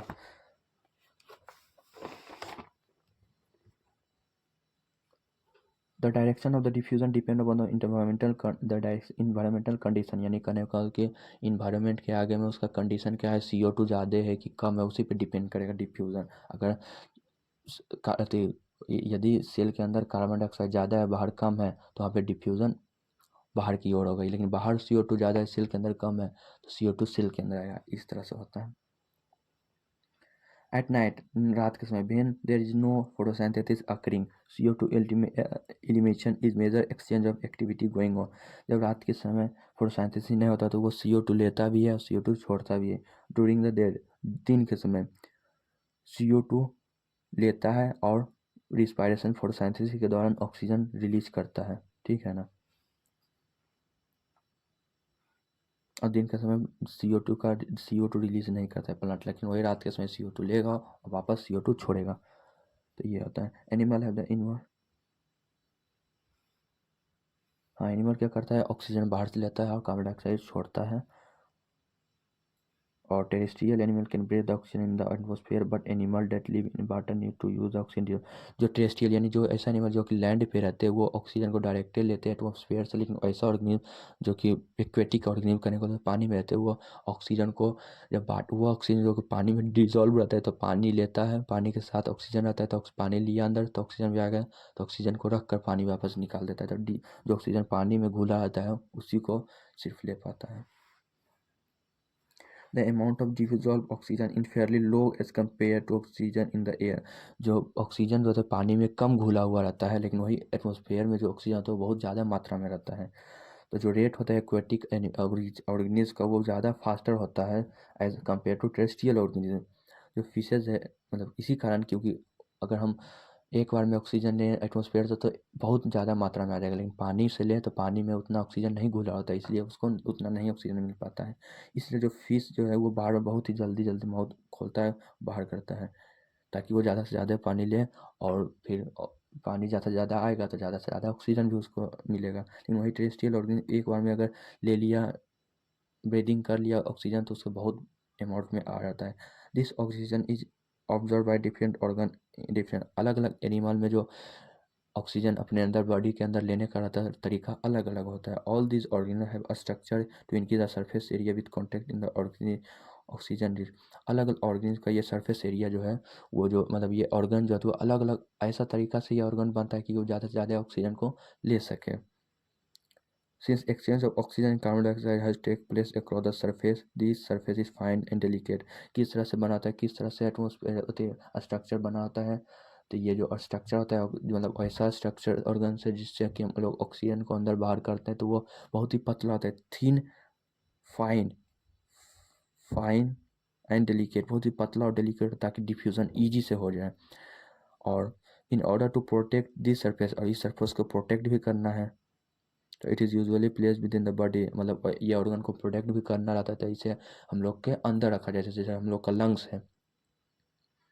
So there have two passage will take air this area. In addition there is mechanism for the moving in and out area भी ऑक्सीजन, एक मैकेनिज्म चलता है जिसे कहते हैं ब्रीदिंग। ब्रीदिंग में होता है इनहेलेशन, कोई चीज़ को अंदर ले रहे हैं तो उसे कहते हैं इनहेलेशन, लेकिन बाहर छोड़ रहे हैं तो एक्सहेलेशन, ठीक है। ह्यूमन बींग में air is taken into the body through nostril, nostril यानी जो छेद रहता है नाक का उसे कहते हैं nostril, and the air passage through the nostril is filtered by the hair. और इसी नॉस्ट्रिल में बाल पर जो होता है जैसे हम लोग को नाक के अंदर बाल रहता है वो क्या करता है, डस्ट, कोई भी हार्मफुल डस्ट आ गया तो उसको अंदर जाने नहीं देता है। The passage also line with the mucus, आगे अगर नॉस्ट्रिल के बाद आगे जाएँ तो वहाँ पे एक और नाली जैसा पाइप होता है, जैसे यहाँ पे बात करते हैं यहाँ पे जैसे नाक है, ठीक है, तो यहाँ से इसे जाएगा तो यहाँ पे नॉस्ट्रिल छाट लिया, लेकिन यहाँ से वापस ये यहाँ पे जाएगा तो यहाँ पे म्यूकस रहता है, ठीक है ना, म्यूकस रहता है यहाँ पे म्यूकस, जो कि फर्दर कोई भी चीज़ अगर आ भी गया केस से ना छना पाया, बाल से ना छना पाया, आ भी गया तो उसको अपने अंदर चिपका के फिर बाहर कर देता है मूव करके। म्यूकस और सीलिया रहता है, म्यूकस चिपका लेता है, सीलिया मूव करके बाहर निकाल देता है। The air from there hair the air passage throat into the lungs, और फिर वो इसी ट्रेकिया यानी गला के द्वारा फिर से लंग्स में चला जाता है। रिंग्स ऑफ द कार्टिलेज थ्रेज in the throat this the air collapse. ये देखो यहाँ से यहाँ क्या कहना चाह रहा है बताते हैं।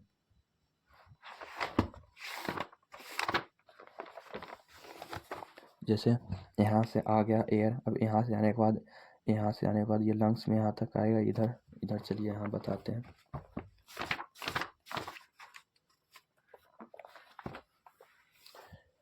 ये है तो यहाँ पे ट्रेकिया, इसी को कहते हैं ट्रेकिया, ठीक है ना। तो इसमें जो होता है रिंग्स लाइक स्ट्रक्चर आता है, देखिए इसे रिंग रहता है, इसी को कहते हैं क्या, ट्रेकियल रिंग। यह रिंग बहुत इंपॉर्टेंट है ताकि कि अगर बाद में एयर आ गया, ठीक है, तो आ गया, जब एयर चला गया तो फिर चला गया, लेकिन जब एयर ना रहता तो ये तो कोलैप्स कर जाएगा, तो इसे बंद नहीं होने जैसे से ऐसे है ना, तो इसको ऐसे अगर एयर नहीं रहेगा तो ये ऐसे बंद हो जाएगा, तो ये बंद हो जाएगा तो फिर से वापस एयर पास तो उतना क्षमता नहीं है कि हम इसे खोल दें, तो ये बंद ना हो, कोलैप्स चिपक ना जाए, ताकि इसीलिए यहाँ पे कार्टिजियल रिंग होता है, चिपकने ना देता है। The passage divided into a smaller and smaller which are terminate and bound like a structure which called alveoli। ये जो पैसेज रहता है ट्रेकी वो अलग अलग स्ट्रक्चर में फाइन लाइक स्ट्रक्चर में बना होता है और ये लास्ट जाकर बैलून लाइक स्ट्रक्चर में खुलता है, इसी बैलून लाइक स्ट्रक्चर को कहते हैं एल्वुलाई। इसका सिंगल होता है अल्व्यूलस, एक अल्व्यूलस रहता है अल्व्यूलस, और एक से ज़्यादा अल्व्यूली रहता है अल्व्यूलाई उसे कहते हैं। The alveoli provide a surface where the exchange of gas, यहाँ पे गैस आ गया तो यहाँ पे ऑक्सीजन आ गया, तो यहाँ से ऑक्सीजन को ब्लड में दे देगा और ब्लड से ऑक्सीजन को और ब्लड से CO2 के अंदर लेगा, यानी यहीं पे एल्वुलाई में गैस का एक्सचेंज होता है। द बाल ऑफ एल्वुलाई कंटेन एक्सटेंसिव, यहाँ पे बहुत सारे ब्लड वेसल्स आया हुआ रहता है, ब्लड वेसल्स आएगा तो ब्लड भी आएगा, ब्लड आएगा तो ऑक्सीजन के साथ लेते आएगा और कार्बन डाइऑक्साइड को साथ लेते आएगा और CO2 को ले जाएगा। बेन में ब्रेथ, जब हम ब्रेथ करते हैं तो हमारा जो अपर जीव है वो पूरा फूल जाता है, और जो डायफ्राम है हमारा फैट डायफ्रागम डायफ्राम वो फ्लैट हो जाता है, यानी जैसे ही हम ये लेते हैं तो ये नीचे हो जाता है। डायफ्राम क्या कहता है, यानी डायफ्राम का जो ऊपर वाला हिस्सा है पूरा उसे कहते हैं थोरैकिक कैविटी, क्या कहते हैं थोरैकिक कैविटी, लेकिन डायफ्राम का जो नीचे वाला हिस्सा रहता है उसे कहते हैं एब्डोमिनल कैविटी, ठीक है। तो ये डायफ्राम जैसे हम ऑक्सीजन लेंगे तो ये मतलब फैल जाएगा, ये पूरा फैल जाएगा और ये नीचे हो जाएगा, ठीक है ना, और चेस्ट है वो लार्ज हो जाएगा। Because of this air is sucked, ये इसलिए होता है ताकि ज़्यादा से ज़्यादा एयर हमारे अंदर आ जाए, ठीक है। The blood bring carbon dioxide from the rest of the body for release into blood जो है तो कार्बन डाइऑक्साइड को लाता है, फिर से एल्वियोलाई में दे देता है एंड ऑक्सीजन को ले लेता है, पूरे बॉडी में ट्रांसपोर्ट करता है। ब्रीदिंग साइकिल के दौरान जब एयर आ जाता है तो लंग्स ऑलवेज कंटेन, मतलब ब्रीदिंग के दौरान जो एयर आया बाहर गया तो उसमें पूरे जब लाता है और बाहर जब छोड़ता है CO2 तो पूरे अमाउंट में बाहर नहीं छोड़ता है CO2, कुछ अमाउंट में लंग्स के अंदर रखता है। क्यों रखता है? ताकि मतलब जैसे हम श्वास को बाहर छोड़ते हैं तो उसमें पूरे नहीं एयर चला जाता है, कुछ एयर इसमें रहता है, CO2 कुछ इसमें रहता है, ताकि ये दोनों आपस में कोलैप्स न कर सके। बैलून लाइक स्ट्रक्चर, बाहर में एयर, बैलून से पूरा एयर निकाल दो तो बैलून चिपक जाएगा, लेकिन इसमें रहता है तो उसी को कहते हैं रेसिडुअल वॉल्यूम। ठीक है ना, यहाँ पे देखो टर्म है रेसिडुअल वॉल्यूम। तो ऐसे इसका डिफाइन बोला जाए, जो अमाउंट ऑफ गैसेस रह जाता है आफ्टर आफ्टर एक्सहेलेशन के दौरान, तो उसी को कहते हैं residual volume. The amount of gases which remain present in the lungs after exhalation, उसे कहते हैं रेसिडुअल वॉल्यूम। अब यह क्या करता है, ताकि ये चिपक न जाए, इस एल्वुलाई में रहता है, ताकि अगर पूरा गैस निकालोगे तो चिपक जाएगी, इसलिए कहता है थोड़ा सा रखेंगे ताकि ये चिपके ना। When the body size of the animal, जब बॉडी साइज लार्ज होता था, diffusion pressure alone can not take. अब अच्छा, यहाँ पे ये समझो कि ये टॉपिक पूरा बता रहे हैं।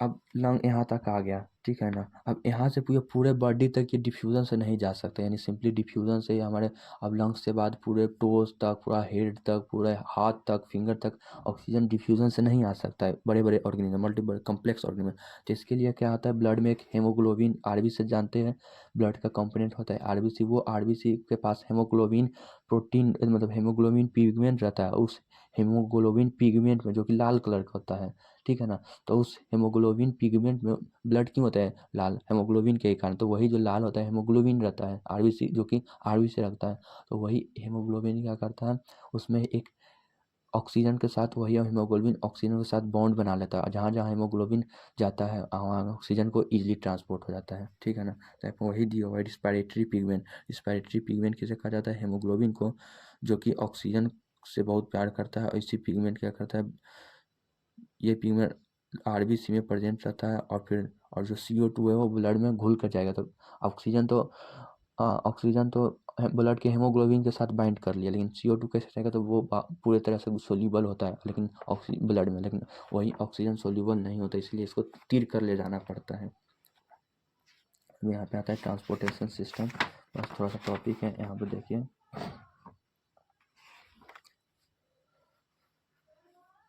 ब्लड के पास एक फ्लूइड मीडियम रहता है, यानी जो ब्लड फ्लो करता है, क्यों करता है, प्लाज्मा के कारण, ठीक है ना।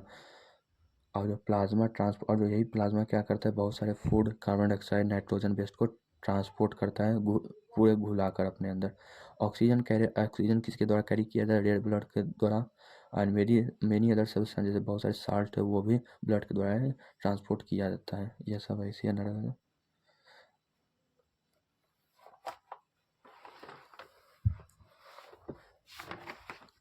अब देखो पंप, यही ब्लड को पूरे बॉडी में जाना होता है, इसलिए पंप, हार्ट इसे पूरे बॉडी में पहुंचाता है, कैसे, तो पंप करके। यहाँ पे देखो हार्ट है, जो हार्ट का जो साइज है, हार्ट एक मस्कुलर ऑर्गन है, और वो हमारे मुट्ठी से क्या है, हल्का बड़ा है, यानी ये जो फिस्ट को ही कहते हैं, मुट्ठी मुट्ठी से हल्का बड़ा है। Because both oxygen and carbon have to transport by the blood, blood दोनों को ट्रांसपोर्ट करता है, ऑक्सीजन को भी और कार्बन डाइऑक्साइड को। इसी कारण हार्ट का जो अलग अलग चेम्बर रहता है, ताकि आपस में कार्बन डाइऑक्साइड और ऑक्सीजन ना मिल पाए, क्योंकि ब्लड को दोनों ले जाना पड़ता है, कार्बन डाइऑक्साइड भी और ब्लड ऑक्सीजन भी, तो ये दोनों मिल ना जाए, इसलिए हार्ट को जो है वो अलग अलग पार्ट में डिवाइड कर दिया जाता है। The carbon dioxide rich blood has reach to the lungs for the carbon remove and the oxygen blood from the lungs to be break brought back to the heart. Heart क्या करता है, जो भी deoxygenated blood है, यानी जिसमें कि oxygen नहीं रहता है, उसको लंग्स तक भेजता है, ताकि वो CO2 को निकाले, और जो भी ऑक्सीजन आया है लंग्स में उसको वापस लाता है अपने की ओर ब्लड के साथ, और फिर उसको हार्ट में ला के उसे पंप करके पूरे बॉडी में भेजाता है। यहाँ तक हो गया। Oxygen rich blood from the chamber of the heart of the left एरिटेम। अब देखो यहाँ से देखो, यहाँ से पूरे ये जो समझा रहे हैं मैकेनिज्म, वो समझो। ये जो हार्ट है, ये पूरे बॉडी से वेना कावा में आता है, कौन, डीऑक्सीनेटेड ब्लड, और यहाँ पे आता है, ठीक है, पूरा हार्ट यहाँ तक आता है, इसमें आता है, ठीक, इसमें हार्ट आता है राइट ऊपर वाले चैम्बर को कहते हैं, 4 चैम्बर होता है, 2 नीचे 2 ऊपर। ऊपर वाले चैम्बर को कहते हैं एरिटियम, नीचे वाले चैम्बर को कहते हैं वेंट्रिकल। तो राइट एरिटियम में आता है डीऑक्सीजनेटेड ब्लड यानी कार्बन डाइऑक्साइड वाले ब्लड, और फिर से ये इसमें आता है। जब ये आता है ना तो ये बंद रहता है, इसे इसे कहते हैं, ये बंद रहता है। यहाँ पे देखो दिया हुआ है left the oxygen rich blood, यहाँ पे अच्छा ये इसी के बेसिस पे समझा खोद ये ऐसे यहाँ तक यहाँ समझा रहे हैं। देखो जो ऑक्सीजन रिच ब्लड जो आता है वो चैम्बर हर्ट से on the the oxygen rich blood, देखो lungs, the thin upper chamber of the heart on the left and the right atrium, and the left atrium relax when the collecting this blood। देखो क्या होता है ये समझो, lung से जो भी ऑक्सीजनेटेड ब्लड आ रहा है तो वो लेफ्ट एरिटियम में आता है, और जब लेफ्ट एरिटियम में आता है तो ये कलेक्ट करता है और फिर इसको किस में भेज देता है, ठीक है। और आने के बाद ये जब आने ब्लड लाने के बाद ऑक्सीजनेटेड ब्लड आता है तो वो फैल जाता है, रिलैक्स हो जाता है, तो पूरा ब्लड आ जाता है और पूरे आ गया तो ये दबता है जिसके कारण कि ये बंद रहता था पहले, लेकिन दबने का कारण कॉन्ट्रैक्ट करने का कारण ये खुल जाएगा और फिर वापस ब्लड इसमें गिर जाता है यानी लेफ्ट वेंट्रिकल में, ठीक है। नेक्स्ट चैम्बर में चल जाता है जिसे कहते हैं लेफ्ट वेंट्रिकल, फिर लेफ्ट वेंट्रिकल फैल जाता है जिसके कारण पूरा ब्लड आ जाता है। When the muscular left ventricle contract, जब ये पूरे तरह से कॉन्ट्रैक्ट करते हैं यानी दबता है तो ठीक है ना, तो पंप जो है पूरे बॉडी में चला जाता है। अब जो डीऑक्सीनेटेड ब्लड है वो वापस आता है किस में, राइट एरिटियम में। Deoxygenated blood come from the body to upper chamber of the right एरिटियम, और जब आता है तो ये रिलैक्स होता है यानी फैला हुआ रहता है, ठीक है। और जब पूरा आ जाता है तो वो कॉन्ट्रैक्ट करता है, कॉन्ट्रैक्ट करके दब करके इसे फिर नीचे भेजता है इसमें, और फिर इससे ये कॉन्ट्रैक्ट करता है तो इससे वापस लंग्स में चला जाता है। तो लंग्स में कौन ले जाता है, तो पल्मोनरी आर्टरी, एक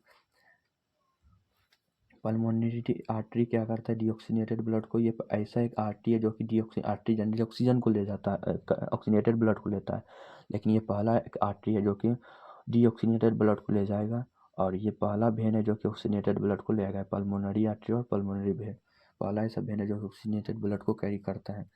since the ventricle have to pump, देख रहे हैं कि इसमें दोनों को पंप करने रहता है, ये वेंट्रिकल दोनों नीचे वाले को पंप करने को आता है अलग अलग ऑर्गन के पास, इसको पूरे बॉडी में इसको ऑक्सीजन के पास अलग अलग ऑर्गन में, इसीलिए इसके बाद जो ठीकर होता है कि पंप करने के बाद ये फट ना जाए, तो ये ठीकर होता है। लेकिन वही ये जो इसको पंप नहीं करने का लाता है इसके, इसलिए इसको इसका जो बाल होता है वो थिन होता है, पतला होता है। Valve ensure the blood flow does not backward when the artery and ventricle contract. अब जैसे कॉन्ट्रैक्ट करता दबता है तो जैसे ब्लड वेसल्स में बब बाल्व्स प्रेजेंट होता है, ब्लड वेसल्स में वाल्व्स प्रेजेंट होता है ताकि ये जो भी ब्लड जाए इधर तो वापस वो बैक ना आए, तो इधर से ब्लड यहाँ तक गया तो यहाँ बंद हो जाएगा, जैसे यहाँ से बाद में यहाँ से ब्लड इधर जा रहा था ये बंद हो जाएगा, फिर इधर गया तो ये बंद हो जाएगा, जैसे पंप हुआ तो वापस वो बैक ना आ जाए, तो valve protect the blood from backward flow, ठीक है, तो ये ताकि पीछे ना जाए उसी को बचाता है। The separation of right side and the left side, यानी ये जो राइट साइड लेफ्ट साइड है इसका सेपरेशन जो आता है वो बहुत ही यूजफुल होता है, ठीक है ना। यह क्या कहते किस लिए यूजफुल होता है, क्योंकि ऑक्सीजन और डीऑक्सीनेटेड ब्लड को मिलने नहीं देता है। Such separation allow highly efficient of supply, और ये सेपरेशन से क्या होता है ना, ये अगर बाद CO2 और ऑक्सीजन मिल जाए तो बाद में कहीं पे 10 अमाउंट में CO2 जा रहा था, सॉरी O2 जा रहा था, लेकिन अब दोनों मिल गया तो 5 ही जाएगा या 7 जाएगा, तो ज़्यादा अमाउंट में नहीं जा पाएगा क्योंकि अब एक ही में दोनों को एडजस्ट करना पड़ेगा।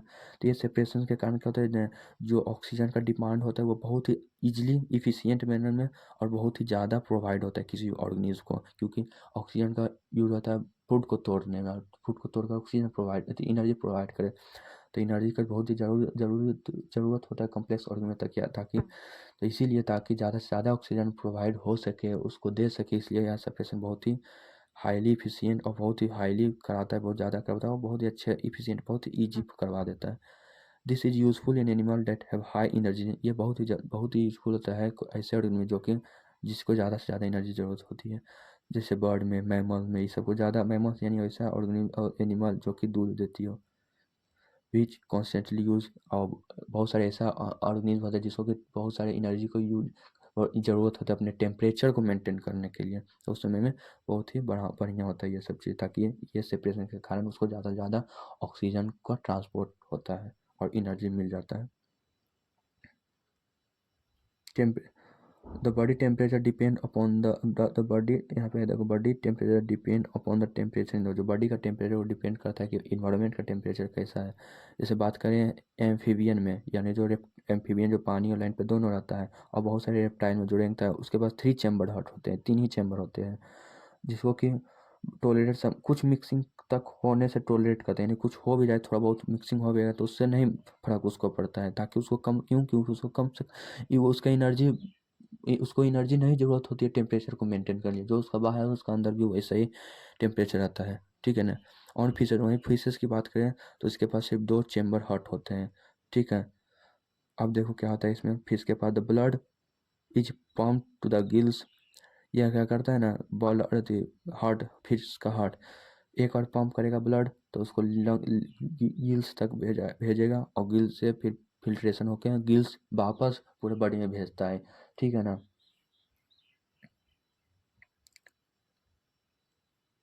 ठीक है, ऑक्सीजन वापस गिल से पूरी तरह से ट्रांसपोर्टेड होता है। Thus blood goes only once through the heart in the fish during one cycle, passes through the body other and goes other double. हाँ, तो ये सर्कुलेशन जो होता है ब्लड सर्कुलेशन 2 तरह के होते हैं, एक डबल ब्लड सर्कुलेशन, एक सिंगल ब्लड सर्कुलेशन। देखो क्या होता है, जो भी डिऑक्सीनेटेड ब्लड आया फिश के बॉडी से हार्ट तक जाता है, हार्ट से वही कहता है डिऑक्सीनेटेड ब्लड लंग्स की ओर भेजता है, गिल्स की ओर, कौन, फिश का हार्ट, और वापस गिल्स में फिल्ट्रेशन होकर और गिल्स ही पूरे बॉडी में भेज देता है। हम लोग में तो लंग्स तक हार्ट भेजता था डिऑक्सीनेटेड ब्लड, लेकिन वापस लंग्स से हार्ट तक आता था ऑक्सीजनेटेड ब्लड, और फिर हार्ट पंप करता था, यानी हम लोग में 2 बार ऑक्सीजन ब्लड आता था हम लोग के हार्ट के पास, लेकिन फिर में एक ही बार का, तो सिर्फ हार्ट का काम रहता है जो भी ब्लड आया उसको गिल्स तक भेज दें, और बाकी गिल्स अपने पूरे बॉडी में अपने से भेज लेता है, उसको हार्ट की ज़रूरत नहीं होती है भेजने के लिए। तो उसी को कहते हैं सिंगल ब्लड सर्कुलेशन, क्योंकि फिश में ब्लड एक ही बार जा रहा है, एक ही बार जा रहा है उसके अपने, वो अपना हार्ट तक पहुंचा रहा है। अब ब्लड प्रेशर क्या होता है, तो जो कितना प्रेशर लगा रहा है ब्लड अपने वेसल्स पर, यानी जो जिसमें ब्लड ट्रैवल करता है उससे कहते हैं ब्लड वेसल, तो उसी को कहते हैं ब्लड वेसल। जो ब्लड वेसल्स का जो सिस्टोलिक, मतलब जब हार्ट को सिस्टोलिक प्रेशर, यानी जब हार्ट पंप ऐसे करता है, डिस्टोलिक मतलब जब हार्ट ऐसे करता है, जब ऐसे करता है तो ब्लड वेसल पर कितना प्रेशर रहता है तो उसे कहते हैं सिस्टोलिक प्रेशर, और जब ऐसे हो जाता है, यानी ऐसे था ऐसे हो गया तो उसमें हार्ट, उस समय ब्लड वेसल पर कितना प्रेशर रहता है उसे कहते हैं डायस्टोलिक प्रेशर। तो जनरली का नॉर्मल ह्यूमन का सिस्टोलिक प्रेशर कितना होता है, 120 एम एम ऑफ एसिड, यानी जब ऐसे करता है तो 120 एम एम प्रेशर बनता है वेलस प्रेशर पर, लेकिन जब ऐसे करता है तो 80 बनता है, तो 120/80 होता है। ब्लड ब्लड प्रेशर को किस में से नापा जाता है, एक स्फैग्नो मैनोमीटर एक इंस्ट्रूमेंट होता है उसी से नापा जाता है। यदि किसी ऑर्गन्स का ब्लड प्रेशर ज़्यादा हो जाता है तो उसे कहते हैं हाइपरटेंशन, और किसी का कम हो गया तो उसे कहते हैं हाइपोटेंशन। हाइपरटेंशन से क्या होता है, आर्ट्रियोल फट जाता है, प्रेशर जाता है तो फट जाता है, जिसके कारण ब्लीडिंग में होने लगता है, ठीक है। ब्लड वेसल, आर्टरी और vessel which carry, artery blood vessel 2 तरह के होते हैं, आर्टरी और वेन, एक कैपिलरी, 3 तरह के blood vessel, artery vein. Artery क्या करता है, ऑक्सीजनेटेड ब्लड को कैरी करता है, वेन डीऑक्सीजनेटेड ब्लड को कैरी करता है, और ऐसा ब्लड वेसल जो कि डीऑक्सीजनेटेड ब्लड को कैरी कर रहा है तो उसे कहते हैं वेन, और ऐसा ब्लड वेसल जो कि ऑक्सीजनेटेड ब्लड को ट्रेवल करवा रहा है तो उसे कहते हैं artery. When collect the blood from the different organ and breed, when का काम रहता है अलग अलग ऑर्गन से ब्लड को कलेक्ट करना और हार्ट की ओर भेजना। इसी वजह से they do not need thick वाल, इसी वजह से इसको ज़्यादा मोटा बाल नहीं होता। लेकिन वहीं आर्टरी की बात करें तो आर्टरी को होता है, आर्टरी में प्रेशर पड़ता है हार्ट के द्वारा ताकि वो पूरे से बॉडी अलग अलग ऑर्गन में जा सके, इसीलिए आर्टरी का ब्लड वेसल्स मोटा होता है। आर्टरी का प्रेशर जब बहुत ही ज़्यादा होता है इसलिए उसका बैक फ्लो नहीं हो पाता है, लेकिन वही वेन का प्रेशर नहीं उतना रहता है तो इसलिए बैक फ्लो हो भी सकता है। लेकिन यदि हम इस पेन को ऊपर कस के फेंकें तो ये वापस नीचे नहीं आएगा, लेकिन इसको अगर धीरे धीरे ऐसे करें तो ये वापस नीचे आ भी सकता है, इतना के ही हाइट पे, तो इसका प्रेशर कम था इसलिए वापस आ भी सकता है। तो इसके तो वेन में बाल्स प्रेजेंट होते हैं और लेकिन आर्टरी में बाल्स नहीं प्रेजेंट होते। प्लेटलेट देखो यहाँ पे, जब यहाँ तक तो हो गया, सॉरी यहाँ तक हुआ। अब आर्टरी जो है ऑन रीचिंग, जब जैसे टिश्यू या ऑर्गन तक पहुंच जाता है तो आर्टरी जो वो अलग अलग फाइन स्ट्रक्चर में, जैसे ये आर्टरी था, ठीक है ना, तो ये वापस अलग अलग फाइन स्ट्रक्चर में बढ़ जाता है, एकदम बहुत पतला पतला पतला पतला स्ट्रक्चर में बट जाएगा, ऐसे ऐसे ऐसे। यहाँ पे वेन आ रहा है तो ये वेन पतला पतला स्ट्रक्चर में बट जाएगा, ठीक है ना, जैसे यहाँ पे है।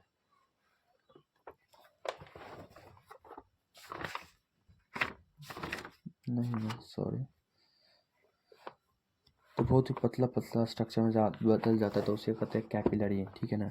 ये यहाँ पे आ रहा है, अब ये इससे इससे, ये इससे इससे, ये इससे इससे, ये इससे इससे, ये इससे इससे, ये इससे, ये बाबत इसी को कहते हैं, इसी को कहते हैं कैपिलरी। कितना फाइन स्ट्रक्चर में बट गया, इसी को कहते हैं कैपिलरी।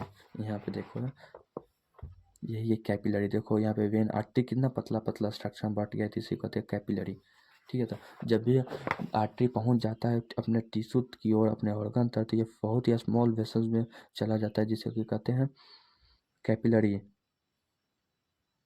द स्मॉलेस्ट वेसल है बाल्विच 1 सेल थिक। यहाँ पे ये याद रख लेना है, द स्मॉलेस्ट वेसल वो छोटा, वो सबसे छोटा वेसल है वाल्विच और 1 सेल थिक, यानी एक सेल का जैसा थिक रहता है, उसे कहते हैं कैपिलरी। अब आर्टरी डायरेक्ट टिश्यू में तो पहुंचा देगा, लेकिन टिश्यू तो बहुत सारे सेल से बनाते हैं, लेकिन बहुत सारे सेल्स में पहुंच, वो सभी सेल्स में किसका काम होता है पहुंचाने, कैपिलरी का। आर्टरी सिर्फ टिश्यू में पहुंचाएगा, टिश्यू बहुत सारे सेल से बनाता है तो वो बहुत सारे सेल में कौन पहुंचाएगा ऑक्सीजन या कोई भी चीज़, तो वही capillary. Exchange of material between the blood and the surrounding cell टेप। और सेल्स वापस, अगर सेल से कोई चीज़ देना है तो वही कैपिलरी वापस आएगा बाहर, सेल से लाकर टिश्यू में दे देगा, फिर टिश्यू से वही ले लेगा blood vessels, artery. Maintenance of platelet. Platelet क्या होता है, जब कहीं पे लीकेज हो जाता है, चोट हो जाता है, ब्लड वेसल फट जाता है तो ब्लीडिंग होने जाता है, यानी खून गिरने लगता है, ठीक है। तो तो उसी को भी वापस आके बंद करवाता है कौन, प्लेटलेट। उसको उस ब्लड को प्रेशर, मतलब उस समय जो जब कोई चीज़ लीकेज हो जाता है ब्लड तो उसमें प्रेशर कम हो जाता है, जिसके कारण कि प्रेशर मार रहा है, प्रेशर मारेगा कहाँ से, सब तो ब्लड शरीर से बाहर गिरेगा, तो प्रेशर कितना भी मारे तो प्रेशर मारने के कारण बहुत सारे हार्ट अटैक हो जाता है, इसीलिए तो। और ताकि जो ब्लड बाहर गिर उतना ना निकल पाए तो प्लेटलेट क्या करता है, एक बंद उसे करवाता है, जमने में मदद करता है, वहाँ तक आएगा प्लेटलेट, उसको बंद कर देगा लीकेज को। लैंप क्या होता है, देखो जब यहाँ पे जैसे यहाँ पे ये आर्टरी है, ठीक है ना, जब ये आर्टरी आता है ना तो यहाँ से जब वेन की ओर जाता है, यानी यहाँ से मिलने के बाद वेन की ओर निकल जाएगा, मतलब इसका जो आर्टरी से ब्लड आ रहा है तो यहाँ पे ऑक्सीजन दे के फिर यहाँ पे डीऑक्सीनेटेड हो गया, फिर वापस ये वेन कैरी कर देगा डीऑक्सीनेट पर। तो यहाँ पे जब ब्लड यहाँ से इधर जाता है ना तो बहुत सारे ब्लड कैपिलरी बहुत पतला होता है, बहुत ही पतला, तो बहुत सारे प्रोटीन छना जाता है, ठीक है ना, ताकि क्योंकि बहुत पतला होता है तो उतना को नहीं थर पाएगा, फट जाएगा, तो इसलिए छान देता है। तो छानने के बाद बहुत सारी चीज़ छाना जाता है, प्रोटीन, WBC और प्लाज्मा तो रहता ही है। तो जब छाना जाता है तो वो छनाने के बाद जो निकला ना लिक्विड, तो उसी को कहते हैं लिम्फ, ठीक है ना, लिम्फ उसी को कहते हैं। यहाँ पे देखो, there is another type of fluid involve in the transportation. Lymph भी बहुत सारी चीज़ को ट्रांसपोर्टेशन करवाता है, ट्रांसपोर्ट करता है। पोर्स प्रेजेंट होता है, बाल कैपिलरी के बाल में पोर्स प्रेजेंट होते हैं, ठीक है। Some amount of plasma protein and blood except into the internal, जैसे ही जाता है तो उससे कुछ अमाउंट में प्लाज्मा निकल जाता है, ब्लड अति प्रोटीन निकल जाता है और WBC निकल जाता है, फिर वो फॉर्म कर लेता है लिम्फ। उसी होते निकलने के बाद जो मिला है उसी को कहते हैं लिम्फ, या उसे, ठीक है ना, लिम्फ कहते हैं, या उसे टिश्यू फ्लूइड भी कहते हैं, लिम्फ या टिश्यू फ्लूइड भी कहते हैं। It lymph drain into the lymphatic cell in the interstellar, बस वही है, ये लिम्फेटिक कैपिलरी में जाता है। लिम्फेटिक कैपिलरी में मतलब जिसमें कि WBC का बहुत सारे कैपिलरी होता है, जिसमें कि WBC जाता है उसमें जाता है, ठीक। यहाँ तक तो हो गया। लैम्प कैरी जाए बहुत सारे चीज़ को कैरी करता है, जैसे डाइजेस्टेड फूड को, फैट को, और बहुत सारे अच्छी चीज़ को है, फ्रूट को, तो उसको भी निकाल देता है। अब प्लांट में ट्रांसपोर्टेशन किस तरह से होता है वो हम आपको बताएंगे। जब plant do not move, plant move नहीं करता है, यहाँ तक वो ज़्यादा बात नहीं है, हम बता देते हैं, पहले ये समझाने देंगे।